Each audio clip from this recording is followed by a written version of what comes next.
서울중앙지방법원 형사 32부 재판 시작하고요. 25고합 1613호 사건 진행합니다. 피고인 나오셨고 변호인들 다 나오셨고, 제가 지난번에 저희가 좀 법정 사정 때문에 계속 좀 법정을 예약해서 쓰고 있는데 그게 좀 변동이 있어서 좀 다시 좀 법정을 다시 변경해서 좀 죄송합니다. 관련법에 따라서 중개되고 계신 건 다 알고 계시고, 저희가 지난 길에 그 김조정 실장하고 1차장에 대한 증인신문까지 다 마쳤고요. 오늘 지금 예정되어 있는 거는 필요한 증거조사 진행을 좀 하고 피고인 신문하고 양측 최종 변론하고 그렇게 일단 진행하겠습니다. 혹시 지난 길 진행한 것 중에 지금까지 진행한 것 중에 특별한 의견 있으신 건 없으시죠? 예, 그렇게 하시고. 자, 그럼 검사님 필요하신 증거조사 좀 먼저 진행하실까요? 예, 알겠습니다. 증거기록 로마자 3번과 4번에 대해서 증거조사하도록 하겠습니다.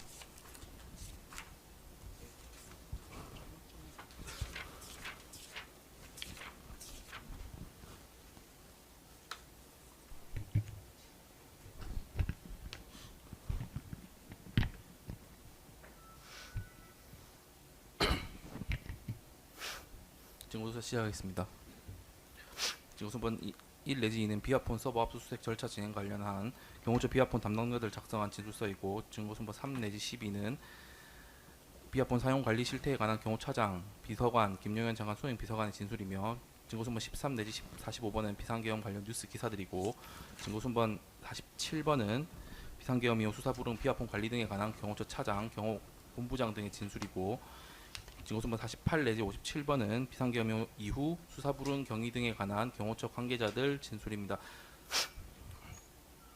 그리고 증거수본 58 내지 59는 범행 부인하는 경호처장 조서입니다. 증거수본 60번은 피고인 관련 언론 보도 자료이고, 증거수본 61 내지 63번은 비아폰 질의 요청 관련 공문이며, 증거수본 64번은 국정원 감찰실 보안 담당관의 비아폰 이미 제출 경과에 관한 진술서입니다.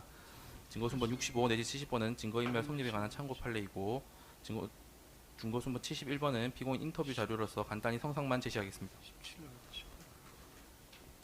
CD라서 성상만 간단히 재생합니다.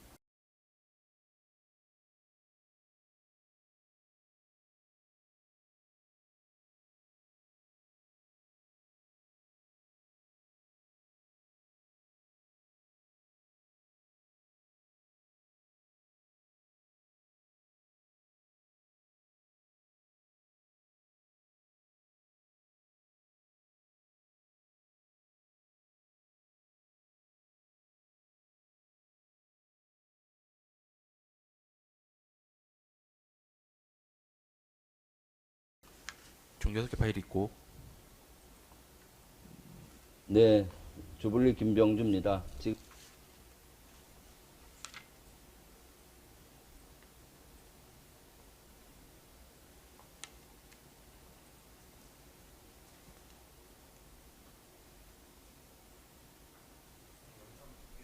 영상 2개와 그림 파일 4개로 구성되어 있고, 영상 2개 제시하도록 하겠습니다. 처음과 종료 부분만 제시하도록 하겠습니다. 네, 안녕하십니까. 다가가고 있습니다. 다시는 이런 일이 일어날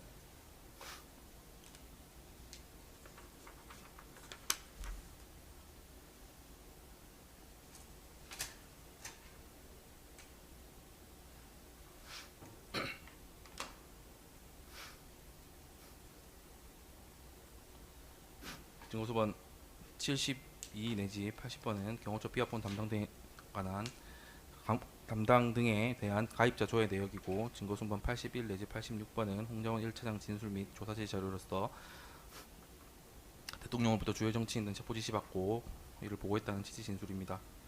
그리고 87 내지 97번은 경호처에서 이미 제출한 자료의 목록이고, 증거수본 98 내지 102번은 이 사건 홍정원 비아폰 사용자 계정 삭제 경위에 관한 주무부서장의 진술 및 그지 제시 자료이며, 선생님, 지금 아까 좀 전에 저희 재생한 게 증거순번 45번 CD를 혹시 재생하신 건가요? 71번은 그 피고인의 국회 기자회견 시 발언 내용 영상으로 돼 있고, 45번이 유튜브 체증 영상이라서 아까 지금 예, 보여주신 게 유튜브 체증 영상 보여주신 예, 거죠? 45번 제시됐던 것입니다. 예.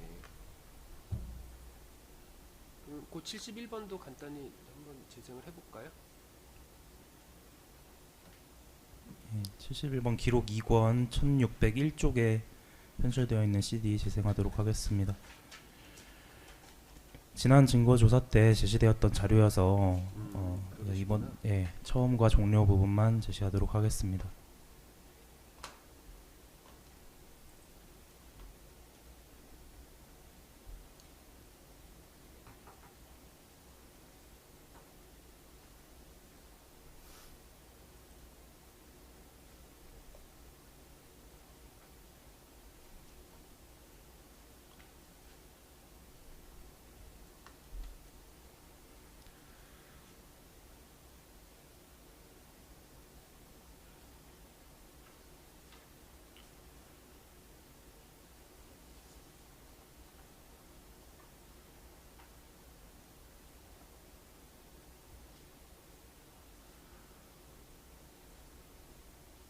분명한 사실관계를 정리를 하는 게 필요할 것 같아서 다른 데 대해서 제가 명예를 걸고 말씀드리겠습니다. 네, 이건 뭐 지난번에 봤던 영상이군요.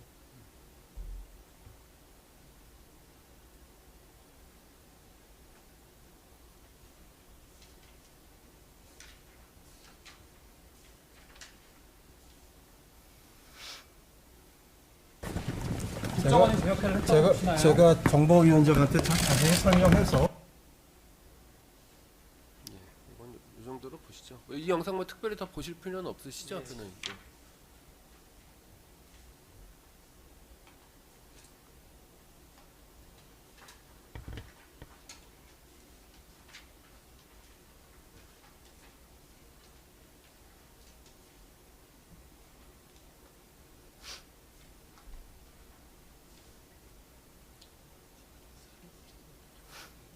네, 증거수번 98번부터 증거수번 98 내지 102번은 이 사건 통장원 비합본 사용자 계정 삭제 경위에 관한 경호처 중후부서장의 진술 및 제시 자료이고, 증거수번 103 내지 106번은 통장원 소지한 국정원 비합본에 대하여 조치를 하게 된 경위와 관련한 국정원 보안 담당관의 진술 제시 자료입니다. 그리고 증거수번 107 내지 110번은 경호처 관계자 통화 내역 CD이고 엑셀 파일 형식으로 되어 있어 일부만 항상 제시하겠습니다.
통합 파일에는 전체 관계자들 통화 내역이 통합해서 이렇게 엑셀 파일로 시간대별로 정리되어 있고, 각 폴더별의 개별 통신 내역도 별도로 저장되어 있습니다.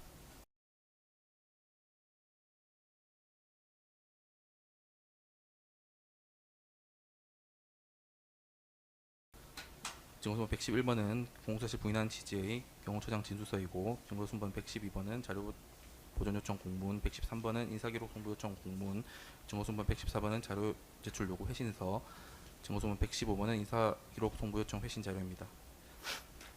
증거순번 116번은 이 사건 사용자 계정 삭제 경위에 관한 경호처 비합본 실무 담당 류군무원 진술이고, 증거순번 117 내지 118은 비합본 조치별 효과 회신 자료입니다. 증거순번 119번은 이 사건 사용자 계정 삭제에 관한 경호처 김 본부장의 진술이고, 증거순번 120 내지 139번은 김 본부장이 작성한 이 사건 관련 업무 수첩 등 자료이고, 증거순번 140 내지 148번은 홍장원 국정원 비합본에 대하여 원격 비밀번호 변경 조치를 한 경위에 관한 국정원 장비 담당관의 진술 및 조사 지시 자료이고, 증거순번 149 내지 162번은 홍장원 면직 전후에 걸쳐 홍장원 국정원 비합본에 대해 취해진 조치 및 경위에 관한 진술 및 조사 지시 자료이고, 163 내지 166번은 홍장원 국정원 1차장의 수석 보좌관 진술로 2024년 12월 6일 연락 두절된 사실이 없고, 홍장원과 20시 56분경까지 25차례 연락 주고받았던 취지입니다. 증거순번 167 내지 169번은 국정원 비합본 개발 담당자의 이 사건 관련 진술이고, 증거순번 170번은 경호처장의 공모 경위 관련 진술이고, 증거순번 171번은 국정원 사이버안보센터장의 진술로 허 담당관으로부터 홍장원 비합본 화면 공개가 보안성 영향이 없다는 보고를 받고 상부에 보고는 하지 않았다는 취지입니다. 증거순번 172 내지 181번은 감찰실 보안처장 진술로 홍장원 비합본 회수 및 접속 시도 경위에 관한 진술 및 조사 지시 자료이고, 증거순번 182 내지 195번은 홍장원 비합본에 대한 보안 조치를 검토한 경위와 관련한 국정원 감찰실장의 진술 및 조사 지시 자료이고, 증거순번 196번은 비합본 관련 기술적 사항에 관한 특검 질의 요청서이고, 증거순번 197번은 정 경호관이 발송한 통화 내역으로 공소사실과 관련 있는 자료이고, 증거순번 198 내지 205번은 피고인이 국정원의 비합본을 반환한 시점 등 특검이 국정원에 사실 조회 및 자료 제출 요청하여 국정원 회신한 서면이며, 증거순번 206 내지 227번은 대통령으로부터 체포 지시를 받은 후 그 경과에 관한 홍장원의 진술 및 조사지 자료이고, 증거순번 228 내지 230번은 홍장원 비합본 회수 이후 내부 정보를 확인한 경위 및 홍장원에 대한 비위 정보 수집 경위에 관한 감찰실 보안처장의 진술 및 제시 자료이고, 증거순번 231 내지 232번은 특검에서 비합본 비밀번호 제공을 요청하였으나 제공 불가 등의 회신을 받았다는 내용이고, 증거순번 233 내지 239번은 국정원 감찰실 수집과 직원의 진술 및 조사 제시 자료로서 홍장원 세평 수집 경위와 그 세평에 대한 신빙성 관련 진술이고, 240번은 본인 휴대전 압수 경위에 관한 진술서이며, 242번은 홍장원 관련 세평 수집 경위 적절성에 관한 국정원 직원 진술이고, 증거순번 243 내지 257번은 홍장원 전 차장의 보좌관 진술 및 조사 제시 자료로서 홍장원 체포조 메모 및 정서 경위 진술 신빙성과 관련한 진술이고, 증거순번 258번은 홍장원 세평 수집 경위와 적절성에 관한 국정원 직원 진술이고, 증거순번 259번은 비합본 통화 내역 압수 경과 관련 자료이고, 증거순번 260 내지 268번은 홍장원 관련 세평 수집 경위 및 그 적절성에 관한 국정원 직원들 진술이며, 증거순번 269 내지 272번은 홍장원 진술 신빙성과 관련한 조선일보 기자 진술 등이고, 증거순번 273 내지 284번은 홍장원 비합본 회수 이후에 그 조치 경위, 홍장원 비합본 회수 조치 경위에 관한 국정원 감찰실장의 진술 및 조사지 자료이고, 증거순번 285 내지 294번은 피고인의 지시로 홍장원 메모 작성 경위 및 CCTV 영상을 확인했다는 피고인 비서실장의 진술이고, 증거순번 295 내지 296번은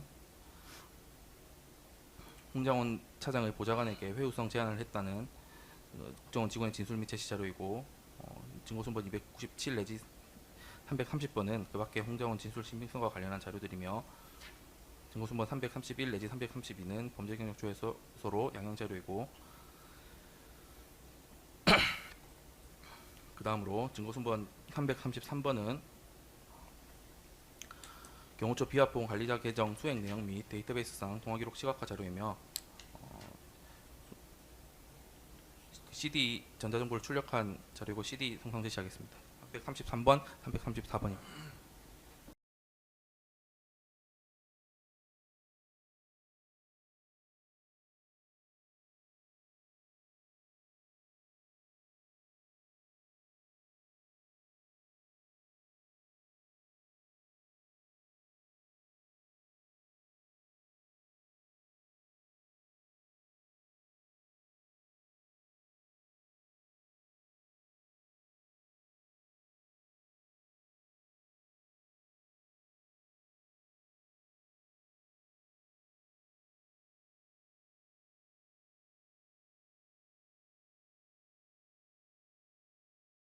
지금 그 앞에 모니터에 다들 보이시죠? 지금 그 앞에 모니터 보고 계시죠? 그럼 저희 TV는 잠깐 끌까요? 예.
지난 증거조사 때 주요 통화 내역은 제시한 바가 있으므로 성상만 제시하도록 하겠습니다.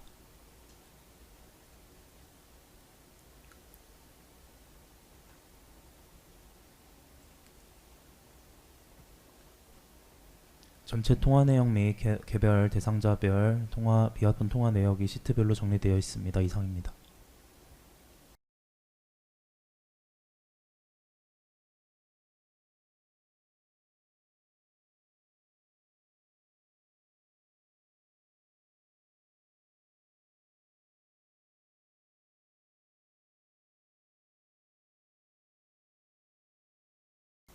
계속 이어가겠습니다.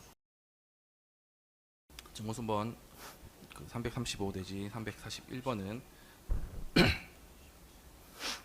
국정원 비합본 담당했던 직원으로 비합본 관리 실황 등에 관한 진술 및 제시 자료이고, 증거순번 342 내지 346번은 이 사건 사용자 계정 삭제에 관한 경호관 진술 및 제시 자료이고, 증거순번 347 내지 359번은 비합본 서버 납품 및 관리 직원 진술로 비합본 서버 압수의 무결성 등에 관한 진술 및 그 제시 자료이고, 증거순번 360 내지 368번은 비상계엄 선포 전 김영현으로부터 비합본 열람범위 확대를 지시받았다는 경호 차장의 진술 및 조사 제시 자료이고, 증거순번 369 내지 379번은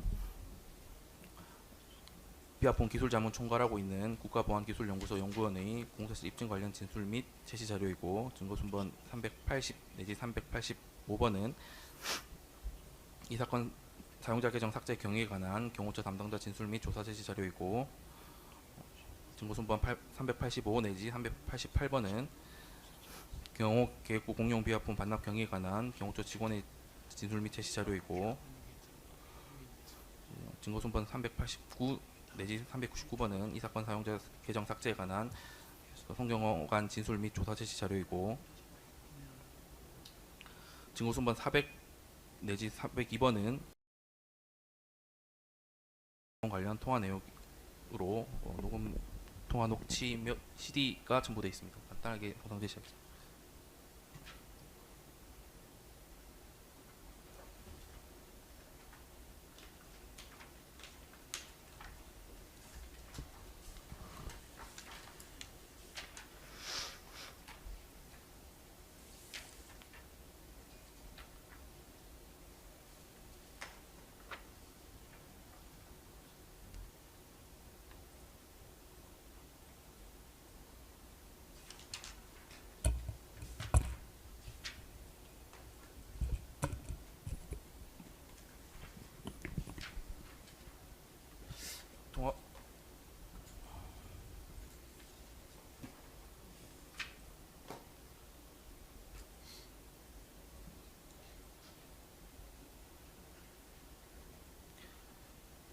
총 파일이 여러 개서 몇 개만 발췌해서 몇 개만 예, 발췌 몇 개만 좀 혹시 뭐 죄송합니다. 피고인 측에서도 재생 희망하시는 거 있으시면 말씀해 주셔도 좋고요.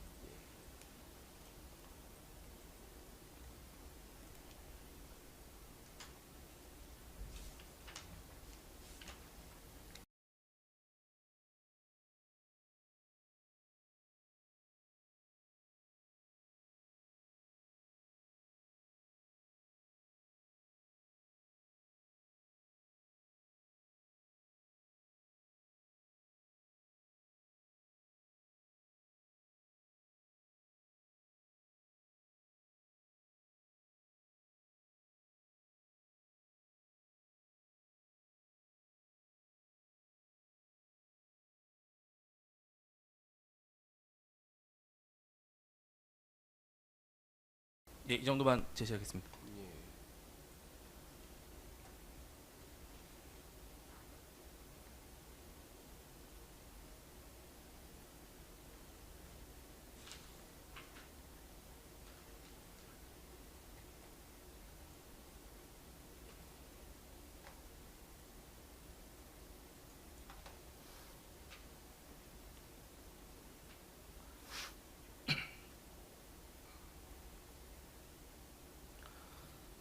계속 이어가겠습니다. 증거선번 403 내지 406번은 이 사건 비합본 사용자 계정 삭제 경위에 관한 진술 및 제시 자료이고, 증거선번 407 내지 411번은 홍장원 경질 경과에 관한 인사 비서관 진술 및 조사 제시 자료이고, 증거선번 412 내지 414번은 경호처 김 본부장의 이 사건 경위 관련 진술 및 조사 제시 자료이고, 증거선번 415 내지 419번은 홍장원 비합본 조치에 관한 국정원 보안 담당 직원 진술이고, 증거 순번 420 내지 435번은 김 본부장의 이 사건 계정 삭제 경위에 관한 진술 및 제시 자료이고, 증거 순번 436 내지 444번은 경호처 김 본부장의 이 사건 계정 삭제 경위에 관한 진술 및 제시 자료이고, 증거 순번 445 내지 450번은 경호처장 보좌관으로서 이 사건 계정 삭제 보고 경위에 관한 진술이고, 증거순번 451 내지 453번은 서울경찰청장 비합본을 반납받아온 보좌관 진술이고, 증거순번 455 내지 469번은 비상계엄 전후 상황 및 연락 두절된 적이 없었다는 홍장원 진술 및 그 제시 자료입니다.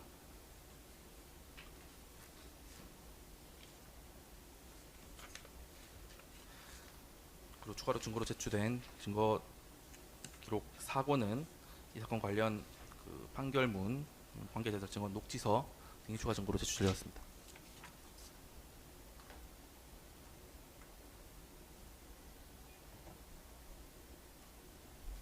이상으로 증거 조사 마치겠습니다. 예. 혹시 피고인 측도 뭐 증거 조사 차원에서 제시하시거나 여기서 법정에서 같이 조사하시고 싶으신 증거 있으시면 말씀하시죠. 특별한 건 없으신가요? 그럼 다 나중에 최후 변론 하시고 할 때 다 제시하시고 말씀하시면 되나요? 예.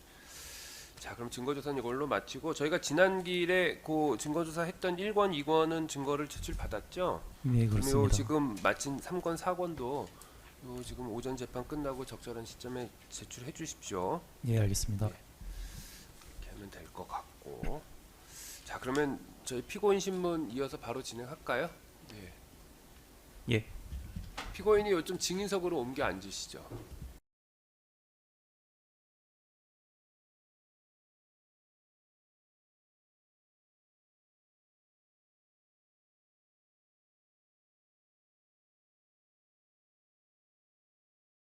일단 피고인 뭐 이미 재판 초기에 다 고지 받으신 것처럼 재판 과정 내내 진술 거부권 있으신 거기 때문에 이 피고인 신문 과정에서도 본인한테 불리한 부분 진술 거부권 행사하셔도 상관없습니다.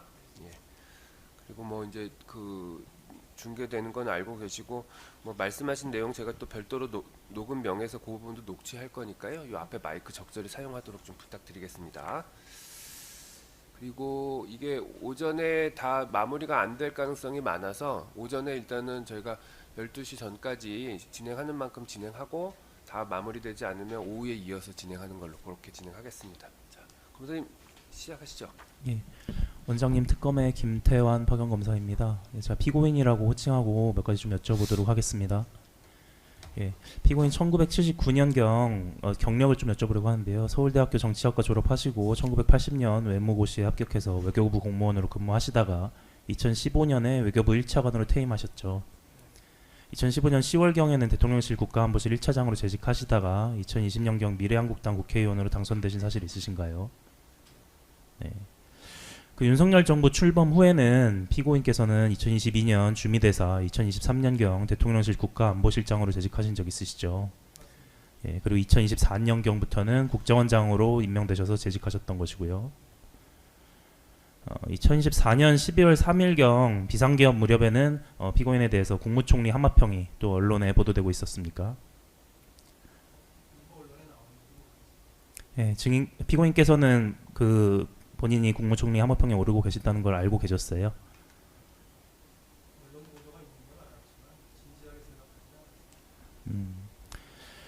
왜냐하면 제가 누구한테 진지하게 생각할 만한 얘기를 해주실 만한 분한테 무슨 얘기를 들은 게 없기 때문에 네. 언론 보도로 생각하고 있었습니다. 네. 그러니까 수사기관에서는 한참 언론에서 총리 하마평에 오르내릴 때라 바로 출장 전에 12월 3일 날 부르시길래 혹시 그런 걸까 생각하셨다라고 진술하셨는데 맞아요? 그렇게 진술하셨던 기억나세요? 취지는 맞는 것 같습니다. 예. 피고인은 21대 대통령 선거 다음 날인 2025년 6월 4일경 국정원장직에서 퇴직하셨죠. 네. 5항입니다. 피고인 2024년 3월 말 내지 4월 초순경 그 안전가옥에서 있었던 일 좀 여쭤볼게요. 그 무렵에 서울 종로구 삼청동에 있는 대통령 안전가옥에서 윤석열 대통령, 신원식 당시 국방부 장관, 김용현 당시 경호처장, 그리고 여인영 방청사령관과 식사하신 사실 있으시죠? 네, 만찬했습니다. 네. 윤석열 대통령이 국내 정세에 대해서 말하는 자리였나요? 아닙니다. 그 자리는 뭐 그러니까 제가 바꿔서 여쭤볼게요. 그 자리에서 국내 정세에 대해서 말을 하기도 했나요, 윤석열 네, 대통령이? 예. 후반부에 좀 말씀을 예. 했던 것 같습니다. 그리고 국정이 끌고 가기 어렵다, 뭐 이런 취지의 발언도 하셨고요. 네, 그렇습니다. 윤석열 대통령이 당시에 하도 좀 비관적인 발언을 많이 해서 피고인께서는 대통령의 방문이나 미국 방문이나 워싱턴 선언 이런 게 좀 높이 평가를 받는다 이런 말을 하면서 분위기 좀 돌리려 하셨던 사실 있으세요? 맞습니다. 신원식 장관님 증언과 수사기관 진술에 의하면 윤석열 대통령이 당시 만찬 자리에서 비상한 조치가 필요하다, 군이 나서야 하지 않겠느냐는 취지의 말을 하였습니다. 그 여인영 사령관 증언에 의하더라도 윤석열 대통령이 시국이 좋지 않아서 비상조치가 필요하다 이런 말을 하였다고 하는데 맞나요? 저는 그 말을 듣지 못했습니다. 구항입니다. 그리고 신원식 장관과 여인영 사령관 증언에 의하면 윤석열 대통령의 발언에 대해서 신원식 장관이 반대 의사를 표시하였다고 하는데 맞는가요? 그것도 반대라는 말을 쓸 정도의 말을 신원식 장관이 했던 기억이 없습니다. 신원식 장관 증언에 의하면 피고인도 외국에서 받아들일 수 없고 우리나라의 국격에서는 생각할 수도 없다라고 반대했고 이에 따라 윤석열 대통령이 화제를 돌렸다고 하는데 맞아요? 저는 그런 말을 하지 않았습니다. 11항입니다. 방금 전에 윤석열 대통령이 국정 운영 어려움을 말해서 피고인이 뭐 여러 가지 얘기를 하면서 분위기를 돌리려 했다는 기억하시고 한 거는 기억하셨다면서요? 네, 그렇습니다. 네, 윤석열 대통령이 뭐 그런 어려움을 말하면서 비상조치나 군 개입 필요성을 언급한 건 기억하지 못하신다는 건가요? 그거는 저는 못 들었습니다. 피고인이 없었다고 생각. 피고인 네. 없었다고 생각한다고요? 제가 듣지를 못했습니다. 피고인이 이에 대해 반대한 사실도 기억하지 못한다는 거죠? 그러니까 조금 말씀을 드리면 제가 대통령이 그날 굉장히 나라 걱정 많이 하시고 국정을 이끌어 나가는데 힘들다는 말씀하셨던 거는 확실히 기억하고 거기에 대해서 윤석열 정부에서 했던 캠프 데이비드 선언이라든지 하는 여러 가지 외교 안보적인 조치가 국제사회에서 높은 평가를 받고 있었거든요. 그래서 그거를 다시 한번 대통령께 환기시켜 드리면서 이런 것들이 우리 국민들에게도 높은 평가를 받을 것입니다. 대통령이 좀 자신감을 가지시고 국정을 계속적으로 끌고 나가셔도 됩니다. 그렇게 비관적으로 생각하실 필요가 없다는 그런 취지의 얘기를 한 것이 맞습니다. 예. 알겠습니다. 12항입니다. 그 신원식 장관의 부탁으로 신원식 장관이 그 자리를 마치고 김명현 차장한테 이런 부탁을 했대요. 윤석열 대통령한테 이렇게 말해달라. 재차 비상조치 반대 의사를 한 번 더 보고를 하고 비상조치를 현실적으로 할 생각이 없다고 하시니 걱정하지 말고 본연의 임무에 전념하라 는 말을 들었다고 합니다. 신원식 장관은. 네.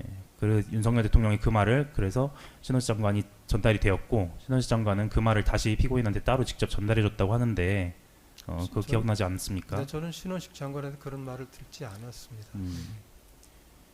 14망입니다.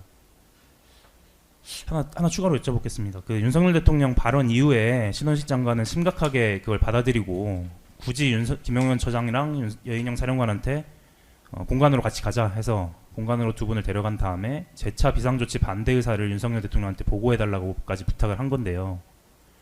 그리고 또 윤석열 대통령이 비상조치 안 하겠다는 말을 들으니까 그 말을 피고인한테 전달해달라고 김용현 처장한테도 부탁을 했다고 해요.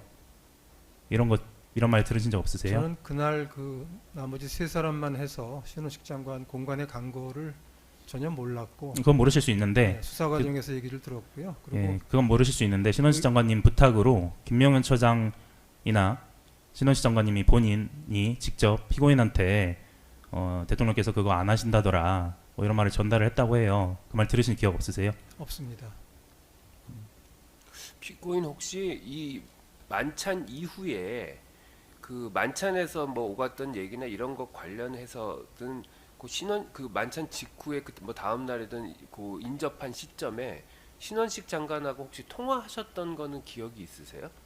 저는 없습니다. 그건 그러니까 그 통화했던 기억 자체가 없으세요? 네, 기억 자체가 없습니다. 알겠습니다. 이런 윤석열 대통령의 안가 회동 발언은 피고인도 중요하게 인식하실 수밖에 없었던 내용인 것 같은데 아닌가요? 이런 내용이 있었다면 중요하게 생각하셔서 기억할 수밖에 없었을 것 같은데요. 가정적인 질문이신데 저는 이제 기억이 안 난다는 말씀이시죠? 여러 차례 일관되게 말씀드린 게 대통령이 나라 걱정을 좀 심각하게 하셔서 제가 거기에 대해서 뭐라고 얘기를 했다는 얘기를 똑같이 얘기를 했고 다만 저는 무슨 비상조치, 뭐 계엄이란 말이라든지 비상조치의 비상이라든지 하는 말을 들은 기억이 없다. 그래서 제가 알겠습니다. 듣지 않았기 때문에 반대할 그런 목적어가 없어서 반대했다는 것도 맞지 않는다 하는 제 진술을 좀 일관되게 드리고 있습니다. 알겠습니다. 그 12월 3일 비상계엄 당일 좀 여쭤보도록 할게요. 13항입니다. 피고인 2024년 12월 3일 19시 59분경 윤석열 대통령으로부터 경호처 비아폰으로 전화를 받으신 사실이 있죠. 나도 전화를 받았습니다. 예, 맞습니다. 예. 그때 어떤 대화를 하셨습니까? 그래서 그게 조금 말씀드려도 됩니까? 예. 저는 처음에 수사기관 진술할 때 그래서 제가 어디 있느냐고 말씀을 해서 제가 좀 여기 서울에 있고 좀 그러지 않아도 지금 방금 주한미국 대사 송별 만찬을 해줬다라고 대통령한테 얘기를 했다라고 진술한 적이 있습니다. 그런데 그 다음에 이제 제가 재판 과정에서 그 조태열 외교부 장관의 진술한 걸 봤더니 제가 나중에 용산의 대통령실 집무실에 들어갈 때 대통령이 저를 보고 아니 서울에 그냥 있었느냐고 라고 물어봤다고 합니다. 그래서 그렇다고 하면은 뭐 조태열 장관 기억이 더 맞을 것 같아서 아마 제가 그때는 그냥 여기입니다라고 얘기를 한 것 같습니다. 대통령께서 아 거기시냐고 이렇게 해서 전화가 끝난 것 같습니다. 제가 서울에 있고 주한미국 대사 만찬을 했다는 얘기를 그때 한 게 아니고 대통령 집무실에 한 것으로 그렇게 이제 제가 다시 생각을 하게 됐습니다. 조태열 외교부 장관의 진술을 보고요. 수사기관이랑 헌재 증언에서도 피고인께서는 어떤 진술에서는 윤석열 대통령한테 공관입니다. 주한미국 대사 송별 만찬을 끝냈습니다. 이런 말을 하셨다고는 하셨는데 지금 기억으로는 어떠세요?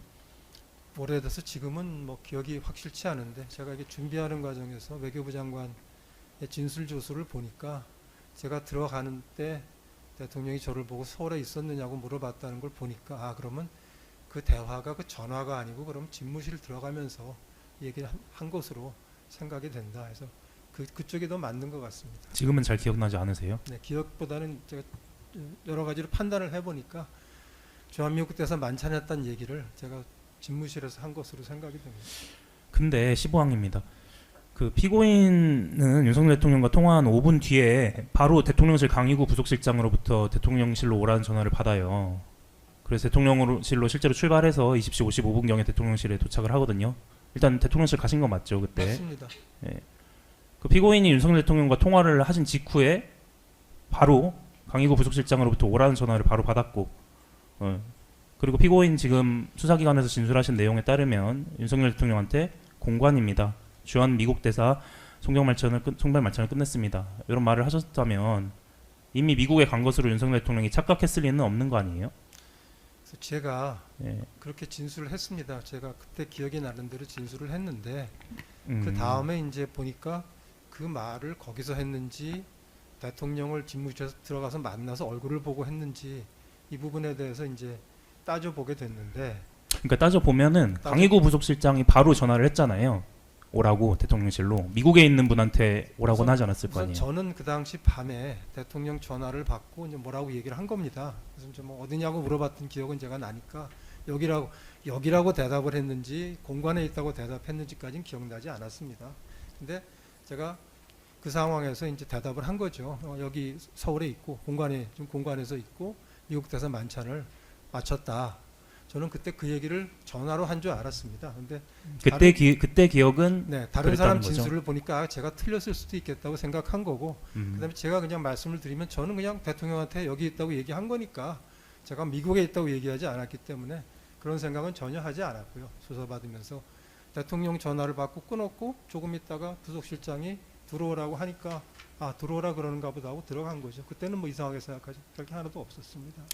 그러니까요. 미국에 있는 줄 알았으면 대통령실 부속실장이 피고인한테 들어오라고 했을 수 있을까요? 그거는 부속실장한테 물어보셔야 될 것 같습니다. 16항입니다. 피고인은 종전에 윤석열 대통령으로부터 이번처럼 야간에 갑자기 대통령실로 오라는 연락 받아보신 적 있으세요? 안보실장 때는 좀 뭐 야간에도 만나고 했죠. 국정원장 때는요? 돼서는 없었습니다. 종전에 국무회의에 참석하거나 배석해 본 적 있으십니까? 국정원장 때. 없습니다. 네. 17항입니다. 그 20시 55분경에 대통령실 5층에 도착하셨잖아요. 네. 기억하시죠? 네. 네. 그 다음에 조태열 외교부 장관하고 함께 대통령 집무실로 들어가셨습니까? 맞습니다. 18항입니다. 피고인이 대통령 집무실로 들어가니까 거기엔 누구 계셨습니까? 그 이제 국무총리, 행안부 장관, 법무부 장관, 통일부 장관 그리고 국방부 장관도 있었는데 앉아 있지 않고 서 있었던 것으로 기억이 납니다. 예, 당연히 윤석열 대통령도 계셨고요. 대통령이 있었고요. 예, 19항입니다. 그 피고인 그리고 윤석열 대통령, 한덕수 총리 그리고 국무위원들은 대통령 집무실에 있는 원탁에 앉으셨죠. 그렇습니다. 그 원탁의 크기는 의자 10개 정도 들어갈 정도의 크기였던 것이 맞습니까? 그 정도였던 것 같습니다. 예, 피고인은 원탁에서 한덕수 총리와 마주 앉아 계셨던 걸로 기억하세요? 그건 기억이 잘 나질 않습니다. 수사기관에서는 그렇게 말씀하셨던데 맞습니까? 제가 들어가 가지고 외교부 장관은 원탁에 제가 이제 이렇게 문이 여기 있다고 치면 이렇게 들어와서 원탁이 있으면 외교장관이 이렇게 앉고 저는 이쪽 끝에 앉고 제일 늦게 왔으니까 둘이 이렇게 앉았고 국무총리가 저쪽 반대편에 있었던 건 맞습니다. 근데 저하고 딱 얼굴을 마주보는 자리였는지까지는 사실은 지금 기억이 잘 안 납니다. 지금 말씀하신 취지가 피고인의 우측에 외교부 장관이 있었고, 예. 근데 그 사이에 이제 간격이 상당히 있었습니다. 네. 그리고 맞은편 언저리에 국무총리가 있었고, 맞습니까? 네, 맞습니다. 예. 그 옆에 윤석열 대통령이 있었나요? 저는 그 자리 잘 기억이 안 납니다. 하여튼 그쪽에 다 같이 계셨는데 예. 누구 옆에 누가 앉았고 누구 옆에 누가 앉았고까지는 제가 기억 못 하겠습니다. 그러니까 피고인 바로 옆에 뭐 외교부 장관이 그 국무총리나 윤석열 대통령이 앉아 있었으면은 뭐 눈 시야에 잘 안 보일 수도 있을 것 같은데 바로 맞은편에 대통령과 국무총리가 있었던 건 맞아요? 제 바로 옆에는 제 기억에 행안부 장관 아니면 법무부 장관이 앉아 있었던 것 같고 예. 그 두 사람 다음에 저쪽에 앉아 있었으니까 뭐 네. 반대편이라고 말씀하실 수는 있지만 제가 누가 어느 자리에 이렇게 앉았는지는 기억하지 그때도 사실 기억을 못했고 네. 지금도 기억하지 못합니다. 예. 어차피 뭐 원탁 테이블이 그렇게 크지는 않으니까요, 그죠? 네, 그렇습니다. 말씀처럼 최대 앉으면 한 10명쯤 앉는. 21항입니다. 윤석열 대통령은 대통령 집무실에서 비상계엄 선포 예정 사실을 말했죠. 예, 뭐 말씀을 했습니다. 피고인 당시 국가정보원장으로서 비상계엄을 선포할 만한 특별한 국내외 동향이나 사정을 알고 있는 바가 있으셨습니까? 제가 안보 상황이라는 점에서 비상계엄을 선포할 만한 상황이 없다는 건 알고 있었습니다. 22항입니다. 윤석열 대통령이 비상계엄 선포 전에 한덕수 총리하고 일부 국무위원들 이외에 검사님 죄송합니다. 이게 왜 질문을 이제 국내외 상황이라고 하셨는데 제가 안보라고 답을 했지 않습니까? 그 이유는 국정원은 제가 갔을 때 국내 정보를 일체 수집하지 않았습니다. 그러니까 일반 국민들이 신문을 보고 파악하시는 국내 정세하고 제가 신문을 보고 파악하는 것 별반 다르지 않기 때문에 저로서는 제가 안보 정세, 대외 정세에 대해서는 판단을 하지만 국내 정세는 아예 정보 수집이 안 되니까요. 저한테 정보 보고서가 올라오는 게 아무것도 없다. 그런 취지에서 말씀드린 겁니다. 예. 그래도 뭐 국정원장하고 일반 국민하고 알고 있는 정보의 차이는 있을 것 같은데 그 뭐 같다고까지 표현하실 수 있으십니까? 뭐 제 표현이 조금 맞지 않는 게 있으면 고쳐 주십시오. 근데 하여튼 제 말씀은 저한테 국내 정보에 대해서 따로 정보 보고서가 올라오는 것이 아무것도 없고 국내 정보 수집 기능이 아무것도 없다. 그 상황에서 제가 국정원장으로 가서 일을 했다는 말씀은 맞는 말씀입니다. 팩트입니다. 예. 말씀드리겠습니다. 이어서 여쭤보겠습니다. 그 윤석열 대통령이 비상계엄 선포 전에 다 부른 게 아니라 한덕수 총리하고 일부 국무위원들만 불렀어요. 근데 국무위원도 아닌 피고인까지 미리 대통령실 집무실로 윤석열 대통령이 불렀던 이유는 무엇이었습니까? 저로서는 알 수 없는 일입니다. 23항입니다. 그 대통령실 대접견실 CCTV 영상에 의하면 피고인은 21시 10분경에 대통령실 집무실에서 나올 때 A4 용지로 보이는 크기의 문건을 가지고 나온 것으로 확인되는데 해당 문건에는 어떤 내용이 기재되어 있었습니까? 그거를 제가 CCTV를 조사 과정에서 확인할 때까지는 전혀 기억하지 못하고 있었고 CCTV를 확인한 다음에 제가 기억을 더듬고 그 다음에 그 문서가 한 장이고 해서 수사기관에서 말씀드린 게 그 문서는 선포문이었던 것 같습니다. 선포문으로 생각됩니다. 이렇게 진술했습니다. 선포문은 나중에 강희수 부속실장이 복사해서 갖다 주잖아요, 따로. 제가 어떤 건지 기억이 나고 문서를 받았던 걸 기억을 하면은 처음부터 진술을 했을 텐데 저는 CCTV를 볼 때까지는 전혀 기억하지 못했습니다. 24항입니다. 피고인처럼 대통령실 집무실에서 문건을 가지고 나온 조태열 외교부 장관은 그게 재외 공간을 통해 대외 관계를 안정화시키라 이런 지시 문구가 기재된 문건이었다고 해요. 외교부 장관만을 위한 지시 문건이었다고 해요. 그리고 CCTV 영상에 의하면 이후에는 최상목 기재부 장관도 22시 32분경에 지시 문건을 봤는데 그 내용은 기재부 장관만을 위한 국가 비상 입법기구 예산을 편성하라 이런 문건이었거든요. 피고인도 윤석열 대통령이나 김영현 장관으로부터 지시 문구가 기재된 문건을 받았던 것이 맞나요? 전혀 그렇지 않습니다. 25항입니다. 그 김용현 당시 국방부 장관은 헌법재판소에서 2024년 12월 3일 당시에 각 부처별 지시사항이 기재된 문건을 준비한 상태였다고 증언을 했어요. 그리고 국정원장에 대하여도 그러하냐라는 질문에 수긍하기도 했는데 피고인도 다른 국무위원들처럼 지시 문건을 받았던 것이 맞죠? 그 헌재 증언 기록은 저도 이제 조사 과정에서 다시 살펴봤습니다. 좀 허락해 주시면 말씀을 드리면 네, 거기에 헌재 주신문을 할 때 국정원장이 포함되어 있고 거기에 아니요. 예라고 수긍했다는 거잖아요. 그렇지 않습니다. 처음에 이제 반대 신문을 할 때 누구를 위해서 문건을 준비했냐 했을 때 김혜연 장관이 뭐 국무총리, 외교부 장관, 무슨 행안부 장관, 경찰청장 이게 쭉 설명을 합니다. 그러고 나서 그다음에 이제 피청구인 측 변호인의 반대 신문이 있고 그다음에 다시 청구인 측 변호인 신문으로 돌아간 다음에 이렇게 물어봅니다. 아까 하던 그거 계속해서 물어보겠다고 하면서 그 당시 누구한테 문건이 있었느냐라고 물어보면서 그 변호인이 얘기를 하는 겁니다. 그래서 뭐 국무총리, 국정원장 또 누구라고 하셨어요 이렇게요. 거기에 대해서 김영현 장관이 뭐라고 답을 하냐 하면은 네 외교부 장관 이렇게 답을 합니다. 김영현 장관은 자기 입으로 예 한 다음에 외교부 장관이라고 답했다고요? 외교부 장관이라고 답을 했습니다. 기록을 보시면. 그래서 김영현 장관은 이걸 제가 좀 말씀을 드려야 됩니다. 김영현 장관은 자기 입으로 국정원장에 대한 문건을 준비했다는 말을 한 적이 없습니다. 그래서 그 헌재 증언이 언론 보도가 나자마자 제가 그거를 보고를 받고 국정원장은 지시 문건을 받지 않았다고 바로 언론 피지를 냈습니다. 예. 그러니까 피고인 취지는 국정원장에 대하여도 그러하냐는 질문이라고 보기도 어렵고 이에 대해 수긍했다고 보기도 어렵다는 취지시죠? 네, 김영현 장관이 국정원장에 줄 문건을 준비했다거나 문건을 줬다고 얘기하지 않았습니다. 그 헌재 증언의 쭉 기록을 보시면 그렇게 해석이 됩니다. 26항입니다. 그 주요 정치인 등 체포 지시 문구나 그 문건에 체포 대상자 명단이 기재되어 있었거나 계엄사 산하 합동수사본부 활동을 지원하라는 내용이 기재되어 있었다거나 주한 미국 대사나 미국 정보기관 측에 윤석열 대통령 비상계엄 선포에 당위성을 설명하라 이런 지시가 기재되어 있던 거 아니에요? 전혀 그런 문건을 받지 않았습니다. 그럼 어떤 내용이 기재되어 있던가요? 제가 지금 기억을 더듬어 보니까 선포문으로 생각이 된다고 제가.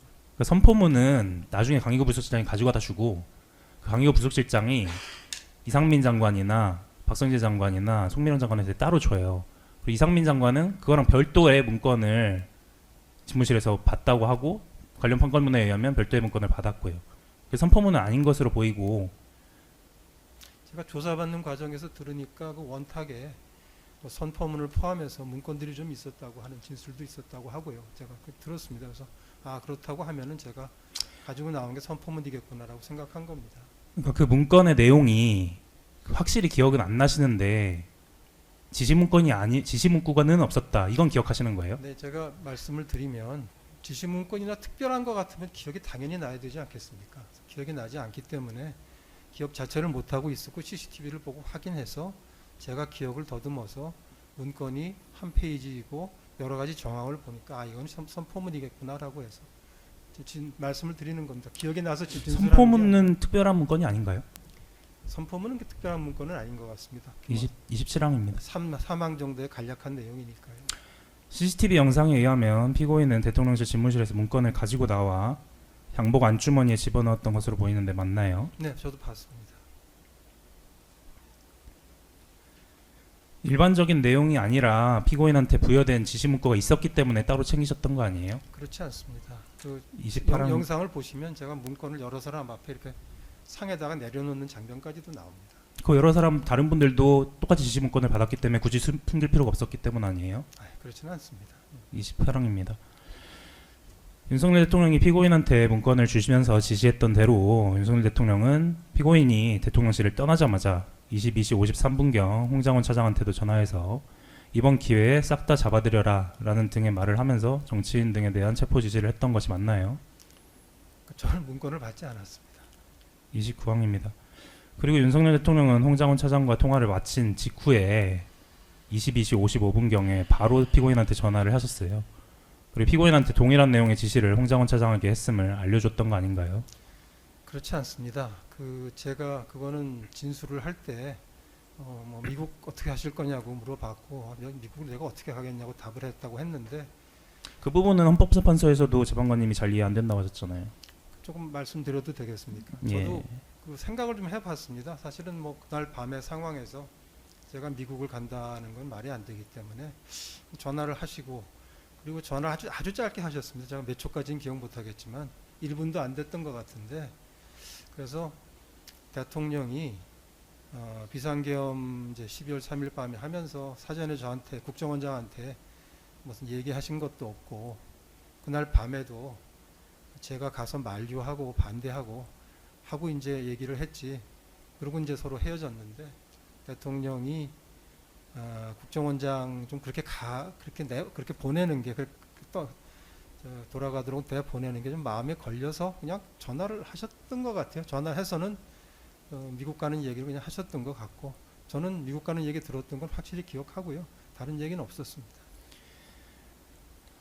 30항입니다. CCTV 영상에 의하면 이상민 장관이 21시 49분경에 대통령 집무실에서 받아온 문건을 자켓 안주머니에서 꺼내어 보거나 박성재 장관이 21시 20분경 문건을 꺼내어 볼 때 피고인은 바로 옆자리에서 그 모습들을 바라보고 있는데 그건 어떤 문건이었습니까? 전혀 제가 그렇게 했다는 행동을 기억하지 못하고 있습니다. 윤석열 대통령이 대통령 집무실에서 이상민 장관이나 박성재 장관한테 문건을 건네줄 때 뭐라고 하던가요? 저는 대통령이 그분 누구라고 그러셨죠? 이상민 박성재 장관입니다. 문건을 건네주는 모습을 보지 않았습니다. 31항입니다. 그 조태열 외교부 장관은 대통령 집무실에서 윤석열 대통령으로부터 직접 원탁 위로 문건을 건네받았다고 해요. 그 이상민 행안부 장관 역시 그 주장에 의하면 원탁 위에서 문건을 본 사실은 있다. 그리고 거기에 이상민 장관 주장입니다. 단전단수라고 기재되어 있는 것 정도는 본 것 같다라고 했는데 피고인 대통령실 집무실 원탁 위에 놓여있던 비상계엄 관련 문건을 본 사실이 있죠. 제가 그 처음에 문건을 보지 않았다. 특히 지시문건 제가 조사받을 때 지시문건으로 물어봤던 것 같은데 보지 않았다고 얘기를 했고, 그 다음에 보니까 다른 분들이 진술하는데 원탁에 문건이 좀 있었다고 해요. 그래서 그럼 문건이 좀 있었나 보다라고 이제 나중에 생각을 하게 됐습니다. 32항입니다. CCTV 영상에 의하면 한덕수 총리님은 대통령 집무실에서 문건을 받아오신 다음에 대적견실 책상에 두었습니다. 그리고 국무위원들이 이거를 돌려보던 중에 피고인도 22시 15분경 그 문건을 피고인 쪽으로 가져와서 약 1분간 읽어요.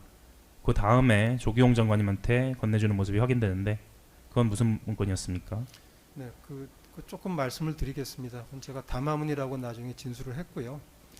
이것도 저 수사를 처음 받을 때 조기용 장관의 얘기에 따르면은 제가 무슨 뭘 읽고 있다가 달라고 그래서 넘겨줬다고 하는데 그런 사실이 있느냐고 해서 제가 없다고 했어요. 기억이 전혀 나지 않았기 때문에. 그것뿐 아니라 사실은 제가 가깝게 지내는 그 외교부에 같이 있었던 중소벤처기업부 장관이 들어왔을 때 자리를 일어나서 양보해 줬다고 하던데 또 그런 일이 없냐고 또 물어봐요. 그래서 전혀 기억이 나지 않아서 기억이 나지 않는다고 했습니다. 제가 드리고 싶은 말씀은 저는 조기용 장관한테 문서 줬던 걸 전혀 기억하지 못했습니다. CCTV 영상으로 확인했습니다. 그러니까 그런 일은 맞는데 제 그 기억 상태가 12월 달에 조사를 받고 뭐 1월 달에 조사를 받고 할 때 전혀 그런 것들이 하나도 기억나지 않았습니다. 근데 그 당시에 보셨던 문건이 그 대통령실에서 보셨던 문건이 많아요? 많이 보셨나요? 보셨던 문건이 많으십니까? 사실은 정확히 잘 기억이 나질 않습니다. 담화문은 제가 이제 나중에 영상을 보고 설명을 들으니까 여러 장이고 그래서 보니까 이건 뭐 담화문이 맞겠더라고요. 그래서 뭐 맞느냐고 하셨고 제가 맞다고 했습니다. 33항입니다. CCTV 영상에 의하면 강의구 부속실장이 22시 16분경 김명현 장관으로부터 비상계엄 선포문을 받아서 피고인 앞쪽을 지나서 대적검실 밖으로 나가요. 그리고 다시 강의구 부속실장이 피고인 앞을 지나서 22시 18분경 김명현 장관한테 비상계엄 선포문 여러 부를 건네주는 모습이 확인됩니다. 11부였는데요. 이어서 김명현 장관은 이거를 받아서 박성재 장관, 송미령 장관, 이상민 장관에게 건네주고 바로 일어나서 윤석열 대통령과 함께 나갔다가 뛰어 들어옵니다. 뛰어 들어와서 피고인 앞쪽을 지나서 자신의 자리에 있던 문건들을 챙겨서 나갑니다. 피고인 이런 상황 본 사실이 있나요? 전혀 기억을 못했습니다. 그리고 영상 이 재판 과정에서 틀어주신 다음에 또 다시 보니까 제가 그쪽은 전혀 고개도 돌리지 않고 앞만 보고 있더군요. 그 앞쪽을 지나가서 여쭤보는 겁니다. 그것도 뛰어서 지나가서 여쭤보는 겁니다. 보통 상황이면 기억할 수도 있고 하겠지만 더 특별한 상황이었던 거 아닌가요? 이 당시 상황이? 그날 밤은 모든 사람의 기억이 다 굉장히 좀 기억을 잘 못하는 날이었던 것 같습니다. 제가 다른 분들 조서도 쭉 보니까 본인이 CCTV 영상으로 확인하기 전까지는 그런 행동을 했거나 그런 일이 있었다는 걸 기억하는 사람이 오히려 거의 없다시피 했습니다. 추가 질문 드리겠습니다. 그러면 그 CCTV 영상을 보게 되면은 집무실에서 문건을 받아오셔가지고 나중에는 양보 좀 넣어서 가져가셨는데 가져가신 그 종이는 어떻게 하셨습니까? 제가 일과가 문서가 끝나면은 그 파기하는 그 함에다가 문서들을 올려놓습니다. 그러면 그 파기를 하는데 파기가 되었을 거로 생각을 합니다. 그것도 가져가서 파기함에 넣었는지 그것도 기억 안 나세요? 그 파기함이 아니고 이렇게 서류함 같은 2칸짜리 서류함인데 거기 이제 놓으면은 파기하는 거로 그렇게 약속이 돼 있습니다. 대통령실에서 가져온 문건인데 그거를 국정원장실로 가지고 와서 그것을 그냥 다시 펼쳐보지도 않고 그냥 거기에 파기하는 곳에 넣으셨어요? 두셨어요? 뭐 펼쳐봤을 가능성도 있는데 제가 잘 기억을 잘 못하겠습니다. 그럼 국정원장실에 와서 펼쳐봤을 가능성이 펼쳐봤을 수도 있는데 펼쳐봤으면 기억이 날 거 아닌가요? 그래서 그날 12월 3일 밤의 기억은 뭐 참 그때 그 상황을 겪지 않았던 분들이 들으시면 어떻게 들릴지 모르겠지만 정말 제가 봐도 정말 기억이 하나도 나질 않았습니다.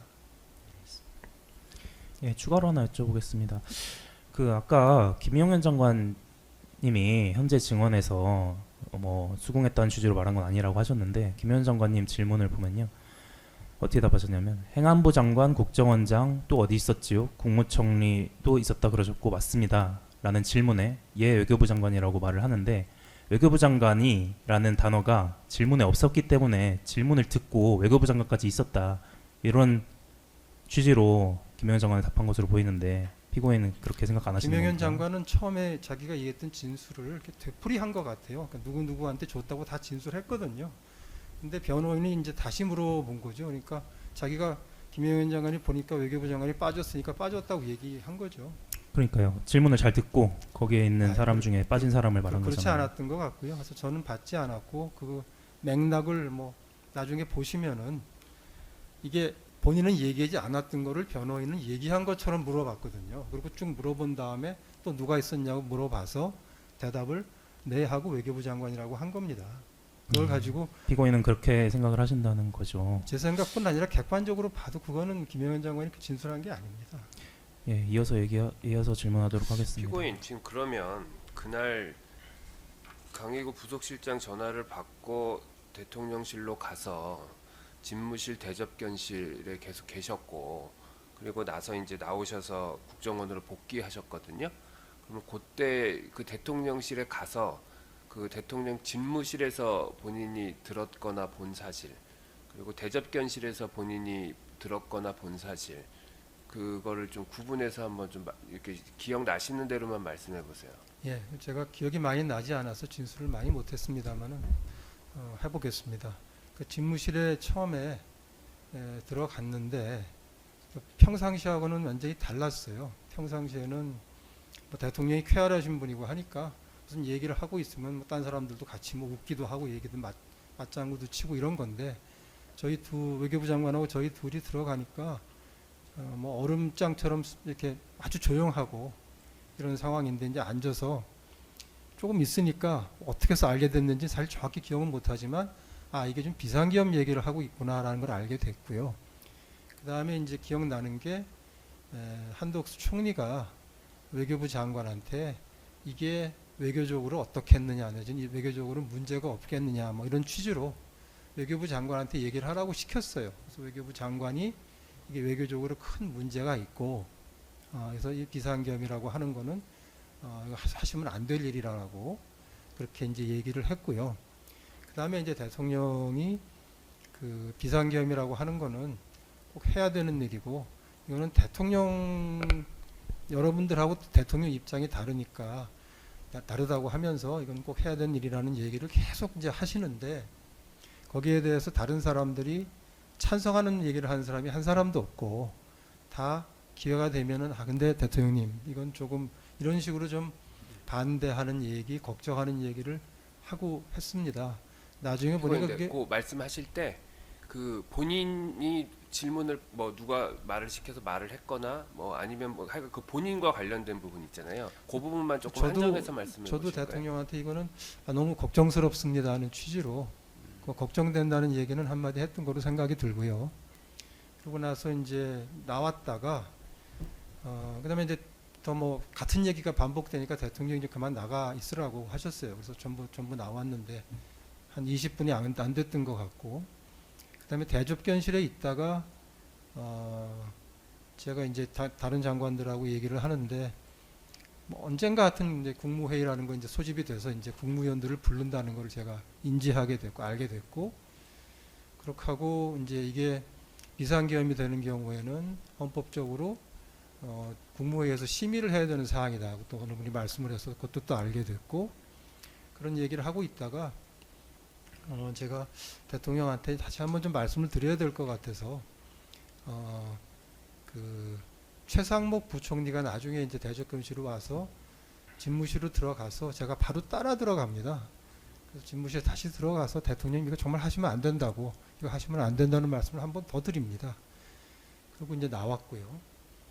그리고 대접견실에서는 이제 그 사이에 다른 국무위원들이 더 오기 시작하고 그 다음에 저 대통령 비서실장도 들어오고 안보실장도 들어오고 해서 이제 저희들끼리 좀 얘기도 하고 그다음에 처음에 조사받을 때는 기억을 못했지만 대통령이 한 2번쯤 나왔더라고요. 나와서 뭐 설명을 하고 막 얘기는 같은 얘기였습니다. 그리고 대통령으로서는 꼭 해야 되는 얘기니까 여러분들 뜻은 알겠지만 이건 해야 된다 이런 취지의 말씀 그날 밤에 여러 차례 하셨어요. 바꿔 얘기하면은 대통령을 하겠다고 하는데 아무도 찬성하는 사람이 없으니까 자꾸 말씀하시게 되는 거죠. 그렇게 하고 이제 장관들이 많이 모이니까 모여서 또 그 얘기를 하다가 발표를 하러 가야 된다고 해서 대통령이 발표를 하러 떠났다가 그리고 끝나고 나서도 이제 다시 돌아왔습니다. 사실 처음에 12월 달엔 그것도 제가 기억하지 못했는데 돌아와서 이제 뭐 이거 뭐 발표했다라고 얘기하고 장관들한테 돌아가서 이 잘 챙겨달라는 취지로 말씀을 하고 이제 그 일 다 끝이 났다. 지금 검사님이 계속 물어보신 것처럼 사실은 그날 그 대통령 집무실에서 대접견실로 나올 때 먼저 그러니까 불려가서 그 대통령 집무실에 있었던 사람들은 나오면서 대부분 무슨 문건 같은 걸 들고 나오고 증인도 그걸 들고 나온 영상은 증인도 보셨잖아요. 그리고 그 대통령 그 대접견실에서도 나중에 보면 그게 이제 뭐 선포문이든 뭐 그런 그 담화문이든 이런 것들이 이제 막 배포가 되고 뭐 이렇게 했던 것들이 여러 번 나오는데 증인 기억에는 그러면 하여간 그날 대통령실에 가서 뭐 이렇게 문건이나 뭐 이런 관련돼서 보거나 본인이 받거나 했던 거에 대한 기억이 전혀 없으신 거예요? 받은 거는 없는 것 같고요. 제가 들고 나온 거는 그래서 하나 가지고 나온 거로 생각이 되고 하여튼 지시를 뭐 말이든 문건이든 제가 지시를 그날 밤에 가서 받은 것이 없습니다. 근데 지금 본인은 제일 먼저 어떻게 보면 이제 그 접견실에 그러니까 그 집무실에 불려간 멤버 중에 하나거든요. 그러면 이제 거기 있는 사람들에게 상식적으로 생각해 보면 그 사람들에게 뭔가 뭐 그 일단 그 개헌 계획을 알려주고 그거와 관련돼서 뭔가를 조금 하나씩을 지시를 하기 위해서 했던 게 아닌가 싶고 그게 지금 보면 아까 말씀드렸던 그 외교부 장관이나 이런 분들은 그 외교와 관련된 지시를 뭐 그 통상적인 것은 어떤지 간에 지시를 받았다는 취지의 얘기를 하는데 증인은 그거에 대한 기억이 전혀 없으시다는 거예요? 네, 저는 지시를 받지 않은 거는 뭐 확실하고요. 그다음에 이제 그 문건이 뭐냐는 거에 대해서는 문건 받은 걸 기억하지 못하고 있다가 그 문건에 대해서 기억을 못하고 있다가 나중에 설명을 드리게 된 것입니다. 예, 알겠습니다. 그리고 그날 처음에 모였던 사람들 중에서 뭐 예를 들면 통일부 장관 같은 경우는 뭐 받은 것도 없고 지시받은 것도 없고요. 집무실에서 있는 동안에 대통령이 뭐 어느 장관한테 이렇게 뭐 이런 걸 해라 저런 걸 해라라고 얘기도 하지 않았습니다. 그런 얘기는 없었고 계속 대통령은 계엄을 해야 된다, 필요하다는 얘기를 하고 다른 사람들은 거기에 대해서 걱정하고 반대하는 얘기를 하고 이렇게 대화가 진행이 됐습니다. 알겠습니다. 검사님 다음 질문 이어가시죠. 추가 질문하겠습니다. 그 피고인은 국정원장 임명된 이후로 국무회의를 한 번도 간 적이 없다고 하셨습니다. 맞죠? 네. 근데 비상계엄 선포 직전에 대통령이 직접 전화해서 뭐 대통령의 말씀과 피고인의 말씀과 또 다른 정황이 조금 차이 있긴 하지만 어쨌건 전화를 하셔가지고 통화를 했고 그 직후에 부실장이 전화해서 대통령실로 와달라고 했습니다. 그리고 가셔가지고 먼저 온 멤버들과 마찬가지로 집무실에 들어가셔가지고 같이 얘기를 나누셨어요. 그러면 상식적으로 대통령이 국정원장에게 뭔가 얘기를 하거나 인지시킬 것이 있어서 부른 것 같은데 당시 피고인은 그 집무실 원탁에서 대통령이 당시 있던 법무부 장관이든 행안부 장관이든 또는 뭐 외교부 장관이든 누군가한테 어떤 말을 하거나 지시를 하거나 이런 것에 대해서는 본 것도 기억이 전혀 없으세요. 그 제가 집무실에 가 있는 저희가 제일 늦게 갔습니다만 가 있는 동안에 지시 사항으로 생각되는 그런 말씀하신 게 없습니다. 저뿐 아니라 다른 뭐 국무총리가 됐든 행안부 장관이 됐든 법무부 장관이 됐든 제가 같이 앉아 있는 그 자리에서는 그런 말씀이 없었습니다. 본인이 들고 온 것뿐만이 아니라 다른 당시 왔던 국무위원들이 종이를 들고 있거나 그걸 들고 나가거나 하는 것도 기억이 없다는 말씀이세요? 근데 뭐 주고 그러진 않았습니다. 예. 하나만 더 여쭤보겠습니다. 그 피고인 헌법재판소에서도 뭐 보지 못했습니다. 문건 관련해 가지고 라고 증언했는데 그 당시가 이제 2월 13일이잖아요. 2025년 2월 13일. 그 기억하시죠? 헌법재판소에서. 그때는 대통령실 CCTV 영상이 수사기관에 확보되기 전이었기 때문에 피고인은 CCTV 영상이 없거나 향후에도 수사기관이 확보하지 못할 것이라 생각하고 거짓 증언했던 거 아닌가요? 그렇지 않습니다. 그날 그냥 제 기억이 굉장히 불완전하지만 기억이 있는 대로 그대로 얘기를 했습니다. 34항입니다. 이제 그 대통령실 떠나서 상황 좀 여쭤보도록 하겠습니다. CCTV 영상에 의하면 피고인은 22시 42분에 대통령실을 떠난 것으로 확인되는데 국정원으로 복귀하신 거죠? 네. 35항입니다. 피고인은 22시 55분경에 윤석열 대통령으로부터 비아폰으로 전화를 받았는데 어떤 내용의 통화를 하셨습니까? 아까 말씀드렸지만 좀 엉뚱하게 하여튼 미국을 가느냐고 말씀을 했습니다. 36항입니다. 윤석열 대통령은 피고인과 통화하기 직전인 22시 53분경 홍장원 차장한테 전화를 하였고 그 홍장원 차장과 통화를 마치자마자 곧바로 한 통화가 피고인과의 통화입니다. 그런데 피고인의 직속 차장인 홍장원 차장과의 통화 사실을 윤석열 대통령이 피고인한테 언급조차 하지 않았다는 건가요? 언급하지 않았습니다. 그걸 했으면 제가 가서 그 홍 차장을 불러서 챙겼을 겁니다. 37항입니다. 해당 통화에 대해서 윤석열 대통령도 2025년 2월 13일경 헌법재판소에서 이렇게 말씀을 하세요. 국정원장에게 전화한 것은 미국 출장을 못 가는 것은 그것은 당연한 얘기고요. 제가 홍장원에게 조금 전에 전화했습니다. 아마 홍장원도 대통령한테 전화 왔다는 얘기를 원장님한테 아마 할 것입니다. 이런 대화를 제가 한 것으로 분명히 기억됩니다. 라고 진술했는데 피고인 거짓 진술하고 있는 건 아닌가요? 참 대통령 말씀이기는 한데 좀 사실이 아닙니다. 그런 얘기 하지 않았습니다. 38항입니다. 피고인은 23시 01분경 국정원 비아폰으로 홍장원 차장에게 전화를 걸어서 약 45초간 통화한 것으로 확인되는데 그거는 이제 피고인이 부재중 전화, 홍장원 차장의 부재중 전화 확인하고 콜백했던 거죠. 네, 그럴 겁니다. 맞습니다. 네, 39항입니다. 당시 어떤 내용의 통화를 45초간 하셨나요? 기억에 남아 있는 건 어디 계시느냐고 물어봤던 것 같고 제가 들어가고 있는 중이라고 답을 했습니다. 홍장원 차장은 급히 보고드릴 사항이 있습니다 라고 말했다고 해요. 그랬더니 피고인이 지금 말씀하신 것처럼 지금 들어가고 있는 중이니 사무실에서 이야기합시다 라고 말했다고 하는데 맞아요? 그거는 제가 생각하면 할수록 그 얘기는 없었습니다. 그런 얘기는 없었고 그것도 만약 수사기관에서는 맞다고 하셨는데 이게 제 생각을 해보니까 그렇습니다. 만약 급히 보고 드릴 사항이 있다는 말이 있었으면 제가 들어가서 그 급히 보고 드릴 사항을 받느라고 홍 차장을 좀 회의 전에 먼저 부를 수도 있고 아니면 홍 차장이 나중에 저를 보고 참 아까 급히 보고 드릴 사항이 참 이겁니다라고 이제 얘기를 할 수도 있는데 그런 얘기가 전혀 없었습니다. 그래서 그 얘기는 없었습니다. 41항입니다. 피고인은 국정원에 도착한 후에 23시 30분경 국정원장 집무실에서 1차장 홍장원을 비롯해서 2차장, 3차장 기조실장이 참석한 정무직 회의를 주재하였습니까? 네. 42항입니다. 당시 정무직에서는 어떤 논의가 있었습니까? 제가 처음에 이렇게 얘기를 했습니다.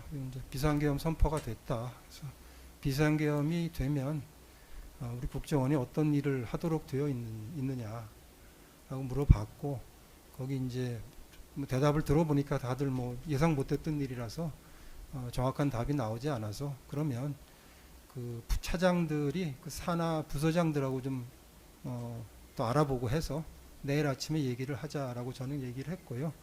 기억나는 거는 하여튼 그 기조실장이 뭐 법하고 매뉴얼을 좀 찾아봐야 될 것 같다. 뭐 이렇게 얘기했고요.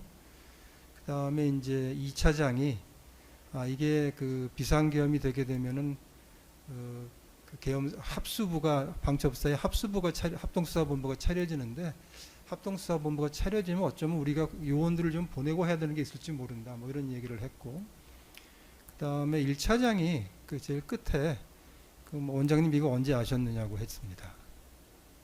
제가 뭐 진술한 대로 뭐 그런 걸 물어보냐고 제가 답을 했습니다. 44항으로 넘어가겠습니다. 정무직 회의 당시에 피고인 사무실에는 TV가 켜져 있었고 그 무렵에는 포고령이 발령돼서 경찰이 국회를 봉쇄하는 모습이 생중계되고 있었습니다. 국정원장으로서 우리나라 정보 업무를 총괄하는 피고인은 포고령 발령 및 국회 봉쇄 상황을 모를 수 없었을 것으로 보이는데 맞는가요? 그 포고령은 제가 언론 보도를 통해서 봤습니다. 근데 정확히 몇 시에 봤는지는 기억할 수가 없고요. TV를 말씀하셨는데 그 TV가 저도 이제 원탁에서 정무직 회의를 하는데 이렇게 제가 이렇게 앉아 있고 이제 쭉 같이 둘러 앉아 있으면 TV 석대가 제일 마지막 게 이 정도 있습니다. 그러니까 사실 고개를 완전히 돌려야 볼 수 있는데 TV는 무금으로 돼 있고 그날 회의 때 그 TV 화면에 대해서 또 얘기한 사람이 아무도 없었기 때문에 제가 정무직 회의 끝난 다음에 아마 TV를 봤든지 했을 것 같습니다. 근데 사무실에 TV가 설치되어 있는 이유가 보라고 설치되어 있는 거 아닌가요? 특히 이런 비상계엄 같이 특별한 상황에 게다가 피고인 진술에 의하더라도 국정원장이나 뭐 국민이나 알고 있는 정보가 별로 없다고 하시는데 그럼 더더욱 TV라도 보면서 정보를 확보하셨을 것 같은데 아닌가요? 제가 원장실에 TV가 어디 있고 그걸 설명하면서 그리고 그 당시 정무직 회의에서 누가 좀 TV를 보니까 이런 게 나오니까 저걸 같이 보자든지 아니면 포고령을 누가 들고 와서 우리가 검토를 했다든지 이런 사실이 없습니다. 아니 그냥 보셨는지를 여쭤보는 건데요. 네, 제가 보시지도 않았다는 거예요? 정무직 회의 때 회의하는 동안은 못 봤고 끝난 다음에 봤을 것으로 생각이 됩니다. 피고인께서는 대통령실에서 나와서 차를 타고 이동하는 동안에도 그리고 국정원에 도착해서 국정원장실로 가셔가지고 정무회의식 회의를 개최하기 전에도 핸드폰이든 TV든 뭐든 계엄 상황 관련된 정보를 전혀 본 적이 있거나 들은 적이 없으신 거예요. 질문에 그러니까 어떻게 물어보신 거죠? 대통령실 나오셔가지고 국정원 돌아가시기 위해서 차를 타셨을 거 아니에요. 네. 그 차를 타시고 가시는 동안에 핸드폰이든 또는 차에 있는 라디오든 그리고 도착하셔가지고 정무직 회의를 개최하기 전에 국정원장실에서 핸드폰이든 TV든 어떤 컴퓨터로든 인터넷으로든 당시 비상계엄 상황과 관련된 정보를 전혀 보거나 들은 바가 없으신 거예요. 그렇게 좀 이렇게 포괄적으로 물어보시면 답이 좀 어려운데 좀 이렇게 말씀을 드릴 수 있습니다. 그러니까 첫째, 그 포고령 제가 이제 어떻게 내용이 되어 있는지 봤거든요. 근데 이것을 정무직 회의 끝난 다음에 본 거는 확실하고요. 그 다음에 그 경찰하고 군인들이 국회 앞에 이제 막 있고 한 것을 본 것도 있는데 그것도 정무직 회의를 끝나고 봤습니다. 그러니까 지금 말씀하신 답변은 제가 드린 질문은 이해하기 어려운 질문이 아닌 것 같아요. 정무직 회의하기 전에 대통령실 나와 정무회의하기 전까지 그러니까 비상계엄 관련된 정보를 어떤 거로든 본인은 보거나 들은 적이 없는 것 같다는 말씀이신 거죠. 아니 추가적인 무슨 제가 정보를 받거나 한 건 없습니다. 본인이 핸드폰을 보지도 않았고 TV를 보지도 않았고 인터넷 검색도 하지 않았고 대통령실 나와서부터 정무회의 해체하기 전까지 본인 기억으로는 어떤 정보도 알아보려고 하지도 않았고 들은 바도 없다는 것으로 이해하면 되죠. 아니 알아보려 하지 않았다는 것보다 저는 제 입장에서 말씀을 드리면 정무직 회의를 이제 소집해 놓고 제가 들어가면서 그 뭐 국무회의 때도 보면은 제가 좀 혼자서 생각하는 모습도 화면이 나오던데 저는 이런 생각을 했습니다. 아니면 비상계엄이라는 게 됐는데 비상계엄은 대통령이 뭐 헌법상 권한으로 할 수는 있지만 비상계엄을 할 만한 요건이 되지 않았다고 생각했습니다. 그러니까 이제 반대를 한 건데요. 하여튼 대통령이 이제 선포를 했는데 그럼 이제 국정원의 경우에 제가 국정원장이니까 국정원은 그럼 이 비상계엄 상황에서 우리가 이제 어떤 일을 하도록 돼 있고 우리가 어떻게 말하자면 가야 되느냐 하는 이제 생각과 만에 하나라도 국정원은 이제 오랜 역사가 있으니까 우리가 나중에 국민들한테 말씀드릴 수 없는 어떤 불미스러운 일에 연루가 된다든지 이런 일이 생기면 안 되겠다. 그래서 그런 생각을 하면서 그럼 이거 어떻게 할 거냐 하는 거 하고 그다음에 사실은 저희가 이렇게 다 반대를 했는데 대통령이 비상계엄을 선포를 했기 때문에 뭐 제가 할 수 있는 방법은 반대하는 거. 그 다음에 이제 반대 의사를 비상계엄이 앞으로 계속 된다고 제가 처음에 생각을 했으니까 했을 때 이걸 제가 계속 국정원장을 하는 것이 맞느냐 안 맞는 것 같다 뭐 그런 생각들 하고 있습니다. 그러니까 그 비상계엄이 지금 어떻게 돌아가고 있냐 정보를 제가 일부러 안 봤다는 건 아니지만 제 기억에는 그래서 그거를 제가 포고령이랑 화면을 인식했던 거는 정무직 회의가 끝나고 나서 인식한 거로 보이고 제가 국정원으로 들어와 가지고 정무직 회의 할 때까지는 간격이 없었습니다. 이미 소집을 해놨기 때문에 뭐 쉬는 시간이 없이 그냥 바로 회의를 했습니다.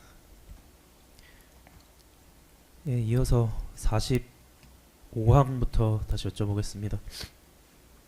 피고인 정무직 회의 이후에 이제 독대 보고 상황 좀 여쭤보도록 하겠습니다. 홍장원 차장으로부터 독대 보고 받은 사실이 있으시죠? 네. 46항입니다. 당시 독대 보고 시에 홍장원 차장은 피고인한테 이렇게 말하였다고 합니다. 대통령께서 제게 전화를 하셨는데 대통령으로부터 방첩사를 지원하라는 지시를 받았습니다. 방첩사에서 이재명, 한동훈을 잡으러 다닌다고 합니다. 라고 보고하였고 이에 대해서 피고인이 내일 아침에 이야기합시다 라고 말하여서 홍장원 차장이 피고인에게 재차 그래도 최소한의 업무 지침과 방향은 주셔야죠 라고 보고했다고 하는데 맞는가요? 그 내용과 아닙니다. 맞지 않습니다. 그 내용과 순서가 저 완전히 다른 부분이 많이 있습니다. 47항입니다. 홍장원 차장은 사전에 피고인한테 원장님 급히 보고 드릴 사항이 있습니다 라고 전화까지 하였고 보고를 위해서 부재중 전화를 남기기도 했습니다. 또한 피고인의 바로 아래 직급인 1차장이 그렇게 보고 예정 사실을 미리 피고인한테 알리고 실제로 정무직 회의가 아니라 심야에 별도의 독대 보고까지 요청한 상황이었습니다. 피고인 주장처럼 피고인이 정치인 체포 관련 상황을 몰랐다면 피고인은 계속 긴장하면서 홍장원 차장의 보고 내용 하나하나를 주의 깊게 들었을 것으로 보이는데 어떤가요? 그거는 좀 설명을 드려야 될 것 같은데요. 그러니까 홍장원 차장이 제가 긴급하게 보고를 드리려고 그랬던 사항이 이거라고 얘기하지 않았습니다. 본인 진술에 봐서도 그런 얘기는 하지 않았고 그래서 저는 그 얘기는 없었다고 생각하고요. 그다음에 이제 제 기억에는 홍 차장이 들어와서 이제 앉고 원탁에 제가 있고 홍 차장이 여기 앉습니다. 앉아가지고 처음에 얘기를 한 게 저 원장님 저 대통령께서 전화를 해서 받았다고 해요. 그래서 대통령이 차장하고도 전화를 하는가 생각을 하니까 이제 좀 뭐 때문에 전화를 했지 싶죠. 그랬더니 그 다음에 한 얘기가 아마 미국에 가신 줄 알고 그래서 전화를 하신 것 같습니다 하니까 제가 대통령이 착각을 할 수 있으니까 그럼 내가 가서 만나기 전에 전화를 했나 뭐 그런 생각을 했던 것 같아요. 그 다음에 조금 있다가 근데 대통령께서 방첩사를 지원하라고 했습니다라고 얘기를 했거든요. 그래서 그 얘기는 뭐 평소에도 제가 안보실장 때도 방첩사 지원하라는 얘기는 많이 들었고 그날은 계엄한 상황이라서 또 방첩사가 뭐 합수본부도 차릴 수 있는 거고 일이 하는 게 있으니까 방첩사를 좀 지원하라는 말이 그렇게 이상하게 들릴 거는 없어서 좀 그때 제가 긴장이 풀어졌어요. 그래서 뭐 하시던 말씀을 하셨나 보구나. 내가 없는 줄 알고 하셨나 보구나. 그 다음에 이제 이게 조금 이 뜸이 좀 듭니다. 좀 간격을 두고 그 다음에 홍 차장이 저한테 물어봤던 게 하도 특이해서 제가 기억을 합니다. 제가 아까 회의 때부터 정무직 회의 때부터 제 유심히 살피고 원장님 안색을 유심히 살피고 있었는데요. 좀 생각이 많으신 것 같아요. 뭐 생각이 복잡하신 것 같아요. 뭐 둘 중에 하나입니다. 그러더니 추가 지침 주실 게 없습니까? 이렇게 물어봤거든요. 제가 안색을 살핀다는 얘기도 사실 좀 맞지 않는 좀 들으면서 기분 좋은 얘기는 아닌데 그래서 추가 지침을 달라는 얘기가 물어보니까 제가 추가 지침은 없다. 아까 정무직 회의에서 얘기했지 않았느냐. 다 국정원이 무슨 일을 하도록 되었는지 살펴가지고 모여서 다시 얘기하면 되는 거니까 그렇게 얘기를 했고요. 그 다음에 진짜 이제 끝내고 저도 가려고 하는데 그 얘기를 한 게 근데 오늘 밤에 뭐 한동훈 이재명을 잡으러 다닐 것 같아요. 이렇게 얘기를 했습니다. 앞에 주어가 방첩사가 없었고요. 그래서 제가 뭐 할 얘기 없는 것 같은데 갑자기 그런 얘기를 하니까 뭐 무슨 얘기인가 더 이상 뭐 얘기할 필요가 없겠다 싶어서 뭐 더 할 얘기 없으면 내일 아침에 얘기합시다 라고 얘기했습니다. 그래서 그리고 이제 홍 차장은 그래도 저한테 뭐 원장이 최소한의 뭐 지침이나 방향은 줘야 되지 않겠냐고 얘기를 했다고 하는데 정말 그거는 그런 말이 없었습니다. 그런 말 없었고 그 다음에 제가 먼저 일어나서 또 자리를 피했다고 하는데 전 일어나지 않았습니다. 저는 계속 앉아 있었고 홍 차장이 일어나서 나갔습니다. 원장실인데 제가 일어나서 어딜 가겠습니까? 그래서 제가 지금 실제로 벌어졌던 일하고 제가 기억하는 실제로 벌어진 일하고 홍 차장의 증언은 그래서 비슷하기도 한데 중요한 부분에서 내용상 차이도 있고 또 순서의 차이도 있다 하는 말씀을 좀 드립니다. 48항입니다. 홍장원 차장의 보고 내용 중에는 체포 대상자로 언급된 인물은 당시 여당 및 야당 각 대표였습니다. 그리고 이들은 헌법기관으로서 계엄 해제 요구 권한이 있는 국회를 구성하는 정당의 대표들이었습니다. 그 피고인의 주장처럼 피고인이 정치인 체포 관련 상황을 몰랐다면 피고인으로서는 더욱더 홍장원 차장의 보고를 주의 깊게 들었을 것으로 보이는데 어떤가요? 그렇지가 않았습니다. 그 상황이 이제 다 끝났는데 이럴지도 모른다고 얘기하는 마치 뭐 이럴 일이 생길지도 모른다는 얘기하는 그런 투로 얘기를 했고요. 그리고 그 홍장원 차장이 이제 좀 조심스러워서 뭐 보고를 저한테 잘 안 했다고 하지 않습니까? 근데 그 방첩사장관하고 통화한 얘기는 그렇다고 쳐도 차장이 원장한테 대통령 전화를 받고 대통령 전화를 받았다고 보고를 하는 건데 대통령한테 들었다고 지금 말씀하는 홍 차장이 얘기하는 그 얘기를 저한테 그냥 했으면 제가 못 알아듣지 않았을 것 같아요. 왜냐하면 홍 차장이 그렇게 얘기를 하거든요. 대통령이 얘기를 전화했더니 비상계엄 발표하는 거 봤지? 그죠? 그 다음에는 이번 기회에 싹 다 잡아들이라고 그렇게 얘기를 하고 뭐 방첩사를 뭐 사람이면 사람, 돈이면 돈이면 다 지원하라고 하고 국정원에도 뭐 대공수사권을 줄 테니까 하라고 하고 뭐 처음에 대통령 얘기한 그대로 지금 얘기하는 그대로 쭉 얘기를 했으면은 비상계엄 뭐 받지 싹 다 잡아들여라 그리고 방첩사를 지원해라 이렇게 얘기를 하면 그걸 어떻게 제가 못 알아듣겠습니까? 근데 홍 차장이 실제로 저한테 얘기한 내용은 제가 말씀드린 내용하고 똑같습니다. 49항입니다. 그 당시 보고자였던 홍창원 차장의 증언과 같이 피고인은 대통령실에서 직접 또는 전화로 대통령으로부터 다 들어서 사실 홍장원 차장의 보고 내용을 정확히 인식하고 있었음에도 이를 은폐하는 목적으로 어떠한 조치도 하지 않았던 거 아닌가요? 사실 전혀 그렇지 않습니다. 50항입니다. 피고인이 홍장원 차장의 보고를 받고도 어떠한 조치도 하지 않는 동안 홍장원 차장의 보고 내용처럼 실제로 방첩사, 국방부 조사본부, 경찰 수사관들로 구성된 체포조가 구성되어서 편성되어서 국회로 출동했습니다. 피고인은 홍장원 차장의 보고 내용을 국가정보원법에 따라 국회 정보위에 보고했어야 되는 거 아닌가요? 전혀 그런 보고가 제가 홍장원 차장에게 그렇게 보고를 받지 않았습니다. 51항입니다. 국가정보원법은 2020년 12월 15일 개정되었습니다. 그리고 당시 제15조 국회 정보위에 대한 국정원장의 보고 의무가 신설되었고요. 당시 피고인은 공동 발의자였으므로 피고인은 그 내용과 취지를 알고 있었을 것으로 보이는데 맞나요? 제가 정보위원회 위원이었던 거 맞고요. 그다음에 15조 1항은 사실은 여야 간의 쟁점이 아니어서 정보위원회에서 한 번도 토의된 적이 없습니다. 52항입니다.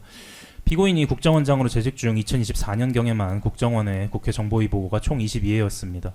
그중 자발적 보고는 14회인 것으로 확인되는데 맞나요? 저 숫자까지는 기억할 수 없고 보고들을 저희가 했습니다. 네, 53항입니다.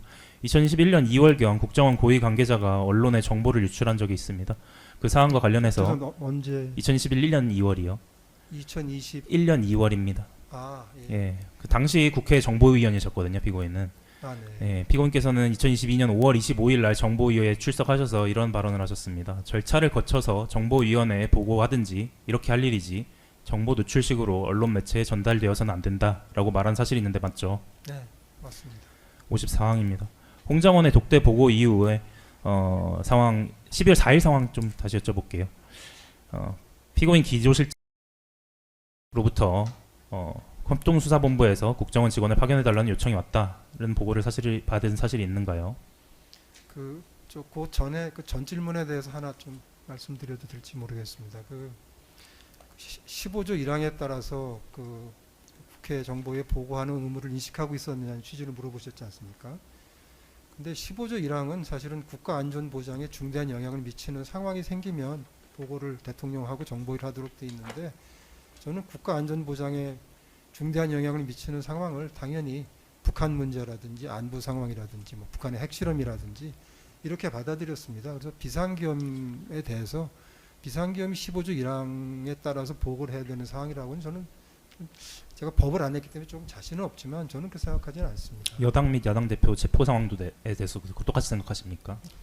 그것도 국내적인 상황인데 그게 15조 1항에 해당되는지는 법률 전문가가 좀 따져줘야 될 것으로 생각이 되고 참 그리고 이제 사실은 이제 그날 밤이 됐든 뭐 한 달 뒤가 됐든 국정원에서 저한테 이게 15조 1항에 따라서 사실 뭐 보고를 했어야 되는 상황이라든지 이렇게 저한테 얘기한 사람이 없었고 12월 7일인가 정보위원회가 열리고 그 이후에도 좀 열리는데 정보위원회에서도 15조 1항에 따른 보고 의무를 가지고 얘기한 정보위원이 없었어요. 아니 그동안 자발적 보고는 많이 하셨잖아요.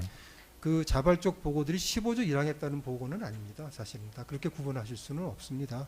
54. 네. 정보 사항이 생기고 정보가 필요하면은 정보위원장하고 의논을 해서 정보위원장이 판단해서 정식 정보위원회를 할 수도 있고 아니면 정보위원 간담회를 할 수 있습니다. 그럼 정보위원장이 관심 있는 정보위원들한테 이런 거에 대해서 국정원장이 보고를 하거나 할 거니까 오라고 하면 희망자만 와서 할 수도 있고 아니면 좀 급하고 근데 보고를 해야 되는 경우에는 위원장과 여야 간사만 놓고 보고를 할 수 있고 여러 가지 형식을 갖출 수 있는데 이게 15조 1항에 따른 보고다 이렇게 규정짓고 한 적은 없습니다. 그리고 저 아까 실장 전화를 물어보셨는데 제가 답을 안 하고 좀 다른 얘기를 했는데요. 대답 드려도 되겠습니까? 예. 그래서 제 기억에는 실장이 전화를 했고요. 그날 밤에 전화를 해서 그때 제가 그 기억하기로 이렇게 진술을 했습니다. 그래서 이제 계엄사인지 합수문지는 기억이 안 나는데 거기서 국정원 직원을 몇 사람, 제 기억에는 2명 정도 여기 이렇게 보내달라는 요청이 왔다. 근데 시간도 늦었고 오늘 밤에 조치할 사항은 아닌 것 같은데 어떻게 생각하십니까? 라고 실장이 물어봤고 제가 오늘 밤에 뭐 보내고 할 건 없겠다고 저도 동의를 해서 그냥 그 보고는 받았으나 저희가 인원 파견은 하지 않습니다. 근데 그 다음에 제가 그 재판 준비하면서 그 담당하는 부서장의 진술 조서를 보니까 연락이 온 게 합참이더라고요. 네, 계엄사하고 합수부라고 얘기했던 건 제가 잘못한 것 같고 합참에서 2명을 보내달라고 요청이 왔었는데 그래서 이제 기조실장이 그 담당 국장의 직속 상관이기 때문에 그 보고를 받고 저한테 연락을 한 거고 저랑 얘기를 해서 이제 그날 밤에는 인원을 파견하지 않는 쪽으로 결론을 냈다 이렇게 됐습니다. 기조실장으로부터 요청을 받았다는, 그러니까 요청을 했다는 기관이 지금 합동수사본부라고 생각하시는 건가요? 계엄사령부라고 계엄사 생각하시는 아니면 합수부라고 제가 계속 똑같이 얘기를 했습니다. 근데 나중에 예. 보니까 이게 합참이더라고요. 피고인 그 저희 수사기관에서 조사 받으실 때 상황 기억나시죠? 변호인하고 같이 오셔가지고 조사하시면서 예, 뭐 좀 오랫동안 열람도 하시고 하셨던 거 기억나시죠? 그때 여러 수기로 예, 여러 차례 조사 조사를 받으시고 받았습니다. 예, 수기로도 많이 수정하셨던 거 기억나세요? 많이 수정을 했습니다. 예. 순번 229번 조서 46쪽, 47쪽 제시하겠습니다. 46쪽부터 제시하겠습니다.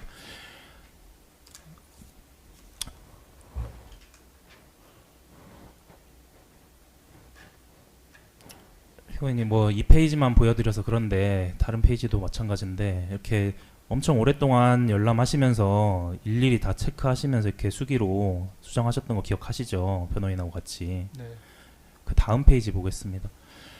피고인 그 다음에 이렇게 수정하신 거 다음에 그 요청한 기관에 대한 질문에 대해서 저희가 합동수사본부에서 요청했냐라고 물어보니까 맞습니다라고 하셨는데 지금은 이 요청 기관이 잘 기억나지 않는다는 건가요? 아닙니다. 제가 말씀을 드리지 않습니까? 그래서 요청 기관이 계엄사 아니면 합수부. 제가 진술을 보면은 계엄사 또는 합수부라고 진술을 많이 했을 겁니다. 근데 제가 말씀드리는 거는 제 진술은 그렇게 했고요. 다만 재판 준비 과정에서 담당 부서장 총무국장인데요. 총무국장이 진술한 내용을 보니까 이게 합참에서 요청이 왔다고 돼 있어서 그럼 총무국장 얘기가 맞겠죠. 그래서 그렇게 말씀을 드리는 겁니다. 55항입니다. 피고인 그 자정 이후에는 공간으로 퇴근하셨죠. 그렇습니다. 그 공간에서 TV로 비상계엄 관련 뉴스를 확인했다고 하셨는데 맞아요? 네, 맞습니다. 56항입니다. 근데 이 공간에서 퇴근하셔서는 TV로 보셨는데 그 전에는 뭐 제대로 확인을 안 하셨다는 주제인가요? 아니 정무직 회의할 때 지금 물어보시는 게 정무직 회의할 때까지는 제가 TV를 확인하지 않았다. 근데 포고령이라든지 이런 것들을 봤는데 정무직 회의가 끝나고는 TV를 좀 보고 그리고 들어갔을 것이다. 예, 정무직 회의 전이든 후든 아는 게 없으면 TV라도 열심히 보면서 저는 이렇게 상황을 파악했을 것 같은데 아닌가요? 같은 질문이신 것 같습니다. 알겠습니다. 저는 56항입니다. 말씀드렸습니다.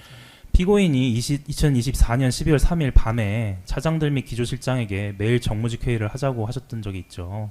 제가 12월 3일 밤에 예, 정무직 회의를 할 때 그때 이제 비상계엄이 이제 뭐 계속될 거라고 생각하면서 정무직 회의는 일주일에 2번 보통 하는데 2번 하게 돼 있는데 당분간은 매일 좀 만나서 서로 얘기했으면 좋겠다 하자고 좀- 했습니다. 예, 좀 상황이 중대하다고 느끼셔서 회의를 좀 많이 하자고 하신 건가요? 네, 뭐 엄중한 상황이니까요. 예, 그래서 2024년 12월 4일에도 정무직 회의가 있었죠. 그렇습니다. 57항입니다. 58항입니다.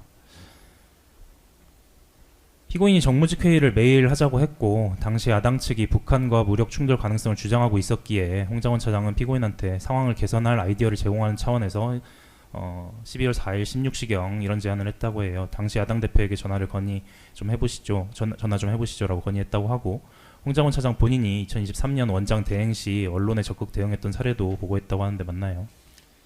그 그건 좀 내용이 좀 다릅니다. 그러니까 제가 홍장원 차장은 보니까 제가 이 시국에서 아이디어를 좀 내라고 지시를 했다고 하고 그 얘기를 12월 3일 밤에도 했고 12월 4일 아침에도 했다고 하더라고요. 근데 전 확실하게 말씀드릴 수 있는 거는 아이디어를 내라는 건 제 표현이 아니고 12월 3일 밤에도 안 한 것 같은데 12월 4일 아침에는 비상계엄이 해제가 됐기 때문에 제가 무슨 아이디어를 내라고 얘기했을 리가 없습니다. 그런 얘기 하지 않았고요.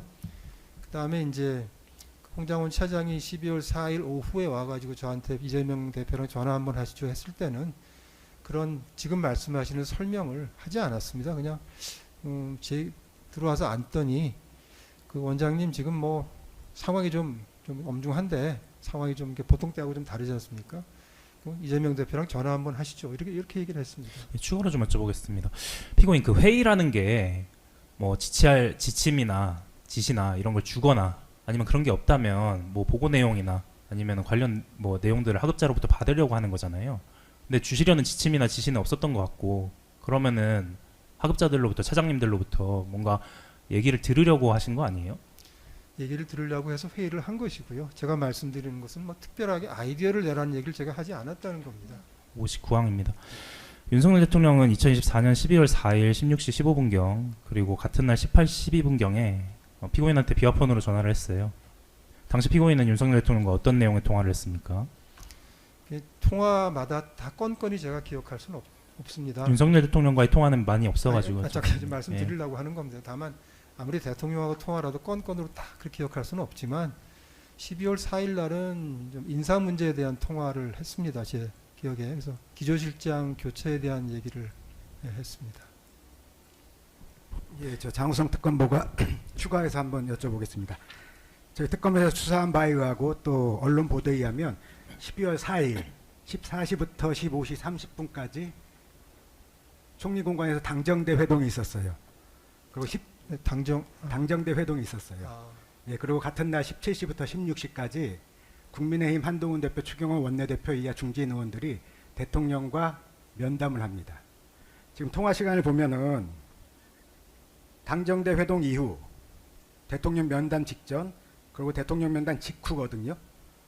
그런데 이때 대통령이 국정원장한테 전화를 했는데 통화 내용이 국정원 인사에 관해서 얘기를 했다는 겁니까?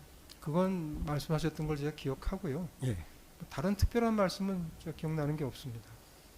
그때 12월 5일, 4일 저녁 12월 4일 말씀하신 예, 거죠? 12월 4일. 예. 12월 4일 저녁부터 나온 보도, 12월 5일 보도, 그리고 한동훈 대표가 쓴 책에 의하면은 한동훈 대표는 대통령을 면담해서 나를 접으려고 체포조를 보냈냐 이걸 따졌다라고 해요. 그런 지금 대화 내용이 있었던 당정대 회동 이후 또 대통령과 당대표의 면담이었는데 국정원장한테 전화해가지고 하는 얘기가 국정원 인사에 대해 얘기했습니까?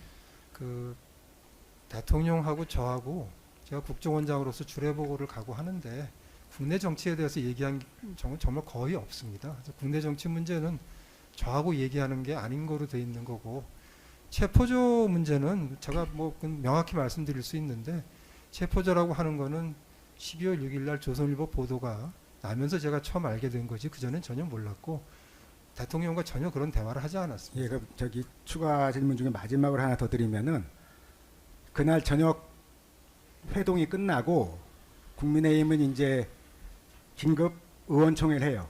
그 의원총회에서 당론으로 탄핵을 부결하겠다, 참여하지도 않겠다, 이걸 결정하는 겁니다. 그럼 그거에 대해서 좀 도움을 청한 거 아닌가요? 국정원장한테 그 정보위원장이랑 좀 얘기를 해달라고 한다거나? 특검본님 이제 말씀을 다시 드리겠습니다. 그러니까 국정원이 국내 정치에 전혀 관여하지 않고 국내 정보를 수집하지 않은 지가 오래됐습니다. 2017년 문재인 정부 출범과 거의 동시에 국내 정보를 수집하지 않기로 하고 국내 정보를 수집하던 부서들을 다 해편합니다. 이건 뭐 공지의 사실입니다. 다 해편해가지고요. 다시 말씀드리지만 제가 국정원장으로 가서 국내 정치와 관련되는 거, 여의도의 여야당의 움직임과 관련되는 거에 대한 보고서에 한자도 보고를 받은 적이 없습니다. 그러니까 언론 보고밖에는 없습니다. 언론 보도를 보는 것밖에는 없습니다. 그래서 국정원은 정말 뭐 지금도 그렇게 하고 있겠지만 대통령한테 정치적으로 보좌할 수 있는 도움이 되는 그런 국내 정보, 특히 국내 정치 정보 아무것도 없고요. 여야당 대표의 일정이나 동향에 대해서도 제가 보고받는 게 없고 알고 있는 게 없습니다. 그래서 일반 국민하고 별반 다르지 않다고 처음에 말씀을 드린 겁니다. 이 국정원은 제가 원장이 되기 전부터도 그런 정치 정보, 뭐 여야당이 무슨 움직임을 하는지에 대한 정보 수집을 안 하는 상황이었고, 제가 원장으로 가 있는 동안에도 단 한 번도 그런 정보 수집이 없고, 그 다음에 그런 보고를 올리질 않아요. 받아본 게 없고, 지금도 그렇게 하고 있을 거라는 말씀이고요. 국회에 나가 있는 국정원 직원은 국회 정보위하에 연락을 하는 연락관, 제 기억에는 실무자 2사람인데 그 사람 말고는 국회에 나가거나 국회를 커버하는 사람 자체가 없습니다. 이걸 좀 말씀드리고 싶습니다. 예, 알겠습니다. 결국 피고인 말씀은 2024년 12월 4일 16시 15분경과 같은 날 18시 12분경 대통령과의 당시 피고인과의 통화 내용이 피고인이 기억하기로는 기조실장의 인사 문제 그걸로 관련 통화였다는 것이죠. 그거 말고 다른 게 좀 있을 수도 있는데 뭐 기억나는 건 그거고요. 무슨 정치나 특검원님 물어보실 때 참 뭐죠 그 체포조 얘기가 어딘가에서 당내에서 뭐 나왔다고 하잖아요. 그 전혀 저 몰랐습니다. 알 수도 없었고요. 그럼 기조실장 인사 문제가 주된 내용이었으면은 그거는 먼저 피고인이 연락을 해야 되는 거 아니에요? 아닙니다. 이거는 기조실장의 경우에는 그 실장이 온 지가 벌써 이제 1년 몇 개월이 된 시점이었고 해서 본인도 그렇게 얘기를 했지만 저는 뭐 언제 관둬도 괜찮다 이렇게 얘기를 했었고 해서 대통령도 기조실장에 대해서는 1년쯤 되면은 교체를 하겠다는 의향을 좀 가지고 있었고요. 그 다음에 이제 뭐 특보를 후임 기조실장으로 생각하면서 일단 특보로 또 대통령이 한번 써본 게 좋겠다고 제가 쓰기도 했고 해서 그 인사 문제는 대통령하고 저하고 기조실장 인사 문제는 얘기를 하던 사항이었습니다. 아니 그게 지금 이 통화가 12월 4일 16시 15분경과 18시 15분경 통화가 대통령이 먼저 전화했어요. 그래서 피고인께. 기조실장 인사 부분은 제가 먼저 바꾸자고 한 게 아니고 대통령이 교체를 좀 하자고 생각을 했습니다. 그러니까 이상하잖아요. 지금 비상계엄 직후에 그 혼란한 상황에서 게다가 지금 그 당시가 지금 당근대 회의가 있어가지고 지금 이 상황 어떻게 할지 막 대책을 논의하고 있을 때고 한동훈 여당 대표 본인과 약간 반대에 서 있던 여당 대표 와가지고 면담하면서 체포조 관련 얘기를 하고 이런 상황인데 그 직전 직후에 대통령이 피고인에 전화해가지고 기조실장 인사 얘기를 했다는 거예요. 그 외에 다른 얘기 한 건 기억이 나지 않습니까? 다른 건 특별한 얘기는 기억이 나지 않습니다. 근데 그 지금 말씀하셨던 뭐 당과하고의 얘기에 대해서는 그 전에도 사실 뭐 대통령이 저한테 그런 얘기 전혀 하신 바가 없어요. 그러니까 제가 정치 정보를 좀 수집을 한다거나 좀 아는 게 있어서 조언을 할 입장이 되면 말씀을 하실 수도 있을 텐데 지금 말씀드렸지만 국정원은 독자적인 정보가 아무것도 없습니다. 정치 문제에 대해서는. 피고인 근데 지금 아까 말씀하실 때 보면 그 계엄 그날 밤에 1차장으로부터 독대 보고 받으실 때 이재명 한동훈을 잡으러 뭐 다닐 거라든지 뭐 다닌다든지 뭐 그런 취지의 말씀은 들으셨다고 그랬거든요. 네, 그렇습니다. 그러니까 뭐 체포조까지는 아니더라도 주요 정치인을 잡으러 다닌다 또는 잡으러 다닐 것이다라는 말을 1차장으로부터 들었어요. 근데 그때도 증인이 보였다는 태도를 보면 뭐 그냥 뭐 잡으러 뭐 이렇게 체포조 같은 얘기가 뭐 구체적인 얘기가 있었던 건 아니고 뭐 잡으러 다닐 것 같다는 취지의 뭐 약간 엉뚱한 말을 해서 그냥 무시하고 뭐 더 이상 보고가 중단됐다는 취지의 말씀을 하고 계시거든요. 근데 이게 지금 아까 지금 검사님들 지금 물어보시는 것처럼 12월 4일 날 한동훈 대표하고 뭐 대통령이 또 면담을 하면서 그 당시에 이제 문제됐던 체포조 얘기나 이런 것들이 이제 한참 막 문제가 되고 있었던 상황인 것 같은데, 그러니까 그 다시 돌이켜서 12월 3일, 4일 그날 밤에 가서 봤을 때도 증인은 사실은 그 이재명 한동훈을 잡으러 다닌다, 너는 잡으러 다닐 것이다라는 취지의 말을 1차장으로부터 보고를 받았는데 아무런 반응을 하신 게 없으신 것처럼 말씀을 하시는 게 상당히 좀 이례적이거든요. 그러니까 아무리 그게 뭐 국정원의 업무나 이런 게 아니고 거기에 대한 구체적인 보고를 하지 않았다고 하더라도 1차장이 어디선가 듣고 주요 정치인을 개업날 밤에 누군가 잡으러 다닌다는 얘기를 국정원장한테 보고를 했는데 그 부분에 대해서 전혀 뭐 아무런 반응이나 뭐 이런 추가적인 뭐 질문도 없이 그냥 그 상황을 마무리하셨다는 게 선뜻 이해가는 가지 않는데 본인은 그 당시에 이 얘기를 들으시고는 무슨 생각을 하셨던 거예요?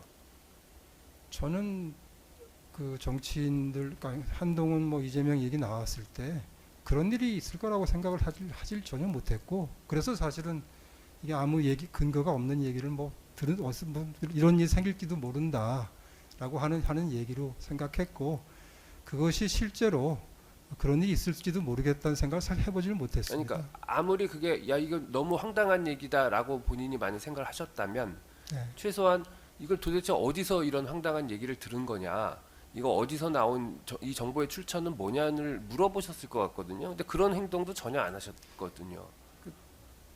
보고 홍장원 차장이 이제 그 얘기를 할 때는 이제 말씀드렸던 것처럼 앞에 얘기를 다 끝내고 이제 또 할 얘기가 없으면 그만두자고 한 다음에 얘기를 할 때 얘기를 했던 것이고, 그 다음에 얘기를 할 때도 뭐 오늘 밤에 이런 일이 생길지도 모른다라고 얘기해서 저는 사실은 그냥 본인이 그냥 혼자서 생각하는 뭐 이런 생각도 하고 저런 생각도 한다고 했지 어떤 무슨 근거나 정보가 있어서 저 국정원장한테 보고하는 얘기라고 이렇게 받아들이질 않았습니다. 그래서 저는 그거를 중요하게 생각하지 않았습니다.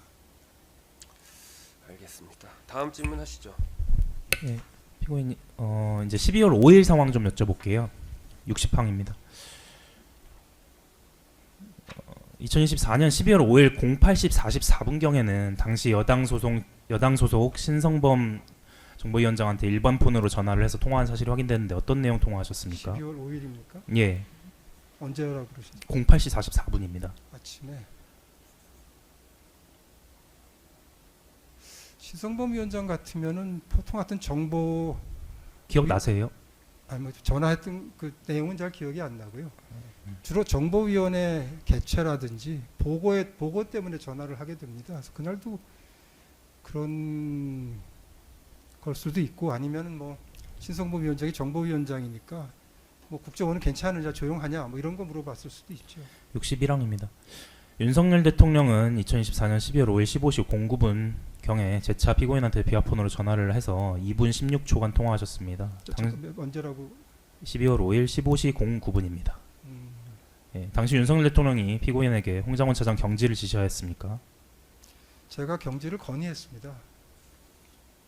제가 그 12월 5일 아침부터 부속실장하고 수행실장에게 대통령 통화를 요청했었습니다. 62항입니다. 피고인은 16시경 국정원장 집무실에서 홍장원 차장을 불러서 사직해 주셔야겠습니다. 우리 정무직은 다 그렇잖아요. 사직서를 제출해 주세요. 라고 말하였고, 이에 따라 홍장원 차장은 16시 30분경 사직서를 제출했죠. 네. 63항입니다.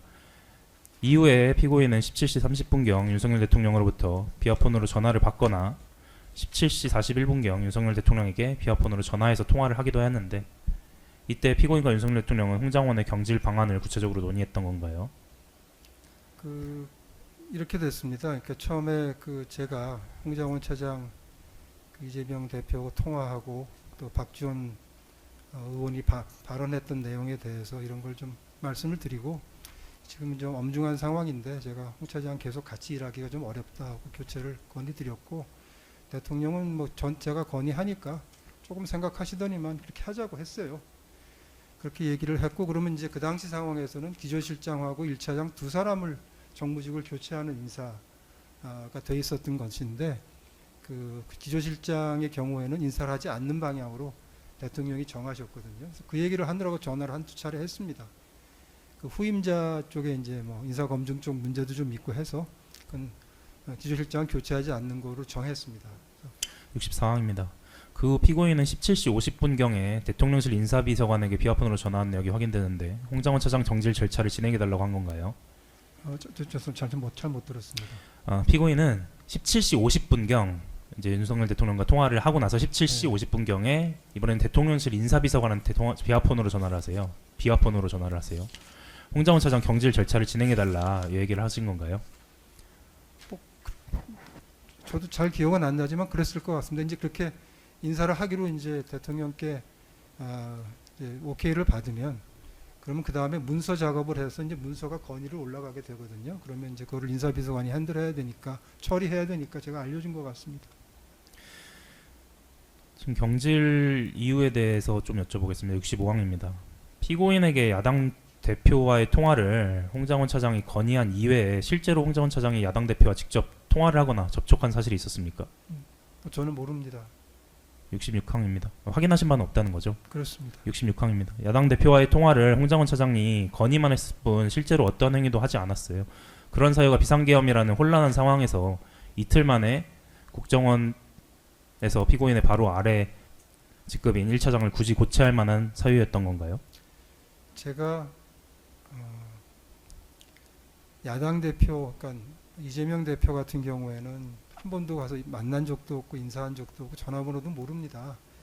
근데 비상계엄이 되고 엄중한 정국인데, 엄중한 상황인데 그럼 그때- 더더욱 유지했어야 되는 거 아니에요? 그때 국정원장이 야당 대표하고 전화를 하는 게 좋겠다고 생각하는 거는 저로 봐서는 아무리 봐도 이거는 정치 관여가 될 수밖에 없거든요. 그래서 생각을 그런 식으로 하게 되면은 또 어떤 일이 또 어떤 생각을 할지 모르겠다는 생각이 들어서 저도 하룻밤 고민을 한 다음에 근데 지금 상황에서는 계속 같이 가는 게 좀 위험하다라고 생각했기 때문에 교체를 건의를 했습니다. 그럼 추가하시면 그럼 만약에 홍장원 차장이 야당 대표가 아니라 여당 국회의원이나 여당 원내대표랑 통화해봐라라고 했으면 그건 괜찮은 건가요? 여당 대표랑도 그런 상황에서 저희가 국정원이 통화하는 건 잘 맞지 않는 것 같습니다. 그래서 제가 근데 한동훈 대표 통화하라는 얘기 아니겠습니까? 한동훈 대표든 추경호 제가 원내대표든 추경호 통화를 원내- 했으면 안 됩니까? 둘이 좀 다릅니다. 한동훈 대표 같은 경우에는 제가 한동훈 대표는 만난 적은 있지만은 그 상황에서 한동훈 대표한테 전화하라고 했으면 제가 하지 않겠다고 하고 똑같이 얘기했을 겁니다. 이건 그렇게 할 때가 아니라고. 추경호 원내대표나 원내대표 왜 다르냐 하면 추경호 원내대표는 정보위원회 위원입니다. 정보위원회 위원이 평소에도 만나고 연락을 서로 하지 않습니까? 그래서 그건 할 수가 있죠. 그러니까 바꿔서 말씀드리면 만일에 홍장원 차장이 저한테 건의할 땐 그런 얘기를 하지 않았지만 나중에 얘기하는 것처럼 안보 상황에 대한 야당의 걱정을 좀 달래기 위해서 보고를 하는 게 필요하다라고 생각하고 그랬다면은 그렇게 생각을 하고 정보위원들한테 가서 얘기하다. 정보위 뭐 야당 간사한테 얘기를 하자든지 위원장한테 얘기하자고 얘기했으면 제가 굉장히 통상적으로 받아들였을 겁니다. 근데 야당 대표랑 전화하자는 거는 그건 제가 아무리 생각해봐도 하면 안 될 일입니다. 그럼 피고인은 그 비상계엄 선포 이후에 헌재 증언 무렵까지 그 당시 여당 국민의힘 소속 국회의원들이랑 원내대표 통화했던 것은 모두 정보위 관련된 업무로만 통화했던 것입니까? 정보위 관련된 업무들이 있죠. 그 외에 다른 정보위 업무 외에 어떤 일로 통화했습니까? 그 예컨대 어느 한 의원 같은 경우 유영원 의원의 경우에는 우크라이나 사태에 관심이 많아서 계속 제가 이제 유영원 의원이 원래 기자입니다. 기자할 때부터 아는 사람인데 그래서 결국 유영원 의원이 제가 국정원장 하고 있는 동안에 우크라이나를 방문을 합니다. 그래서 그런 것 때문에 통화하는 경우도 있지만 대체로는 제가 전화했다고 하시는데 대개 12월 6일 날 했을 겁니다. 12월 6일 날 조선일보 보도가 나오니까 그게 내용이 맞느냐고 저한테 전화하신 분들이 좀 있습니다. 그래서 그건 맞지 않다고 저는 답을 했고요. 그거 말고는 제가 전화 통화한 기록이 거의 없을 겁니다. 67항입니다. 그 피고인 지금 말씀하시는 거 보면 뭐 경질 사유에 대해서 말씀해 주셨는데요. 피고인 생각에 홍장원 차장이 정치 중립 의무를 위반한 것이 명백해서 정당한 경질 사유가 있었던 것이 맞다. 그렇게 생각을 진짜 하셨으면 홍장원 차장 경질에 대해서 논의할 때 굳이 경호처 비화폰 사용하지 않고 일반 유선 전화 등을 통해서 윤석열 대통령이나 대통령실 인사비서관과 논의했어도 되는 거 아닌가요? 우선 제가 홍장원 차장을 경질하기로 건의했을 때 국정원법 위반이라고 이런 식으로 생각하지는 않았습니다. 이건 저는 인사 문제로 받아들였고 이 사람하고 계속 같이 일을 할 건지 교체를 할 건지. 그런데 이거는 좀 저한테 건의하는 걸 보니까 굉장히 위험한 정치 관여로 보일 수 있는 일을 건의하기 때문에 근데 이 사람하고 같이 이런 상황에서 계속 일하는 게 어렵겠다고 생각한 거지 뭐 법을 따지고 했던 건 아닙니다. 법은 아니라는 말씀을 드리고요. 그 다음에 지금 질문을 다시 한번 해주시면. 왜 비화폰으로 통화를 하셨냐고요? 일반 업무 전화로 그냥 통상적인 전화 인사 문제였으면 일반 업무 전화로 하셨을 것 같은데. 통상 대통령하고 모든 인사 문제도 업무 아니겠습니까? 그럼 다 비화폰으로 합니다. 일반적으로. 대통령실 인사비서관과도요? 인사비서관도 인사비서관님은 아니 연락할 방법을 서로 연락을 할 방법을 잘 모르고 계셨다는데. 비화폰이라고 하는 게 업무사항 하라고 만든 겁니다. 업무사항은 다 보안성이 있다고 봐서 비화폰을 논해주는 건 되도록 업무는 대부분 다 이걸 가지고 하라고 하는 거지 일반 폰으로 하라고 권장하는 건 아니지 않습니까? 그래서 비화폰으로 하던 게 기본이죠. 예, 68항입니다. 피고인 당시 개인 휴대전화에서 텔레그램 및 시그널 애플리케이션 사용하고 있었죠. 네. 69항입니다.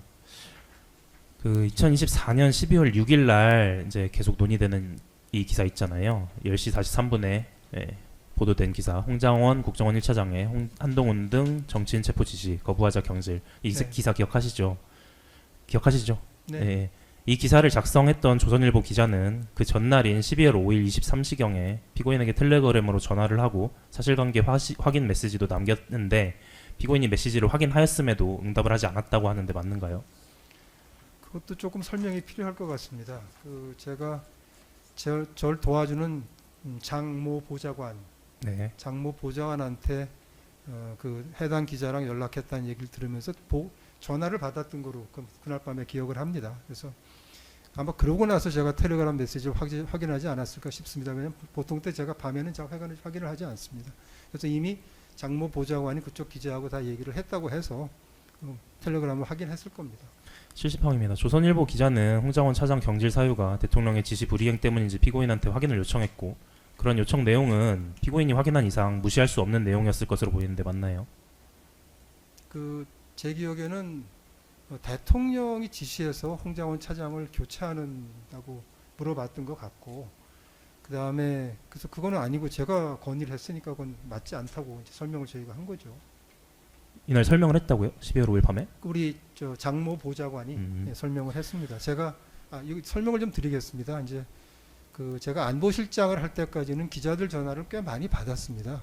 안보실장이란 자리는 대통령의 또 외교안보 부분 성과 홍보도 해야 되는 게 맞기 때문에 기자들하고 소통을 했는데 국정원장으로 오면서부터는 사실 기자들하고 소통을 하는 게 역대 국정원장들도 그렇고 안 맞는 것 같아서 제가 기자들하고 직접 소통은 뭐 한 번도 안 했는지는 몰라도 정말 거의 하지 않았습니다. 그래서 해당 기자의 경우에도 제가 기자가 누군지 외교부 아시잖아요. 출입할 때부터 아는 사람이기는 하지만 직접 통화하는 게 맞지 않겠다고 생각해서 우리 보좌관이 이제 연락을 하고 보좌관이 했던 겁니다.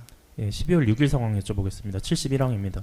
검사님 지금 저희가 한 11시 50분까지 했는데 요 12월 6일 상황은 또 좀 그날 일이 많이 있어서 한꺼번에 오후에 물어보시는 게 어떠실까 싶습니다. 예, 알겠습니다. 예. 그럼 일단 오전은 여기까지 하고요. 오후에 이어서 요 검사님 피고인 신문 이어서 진행하겠습니다.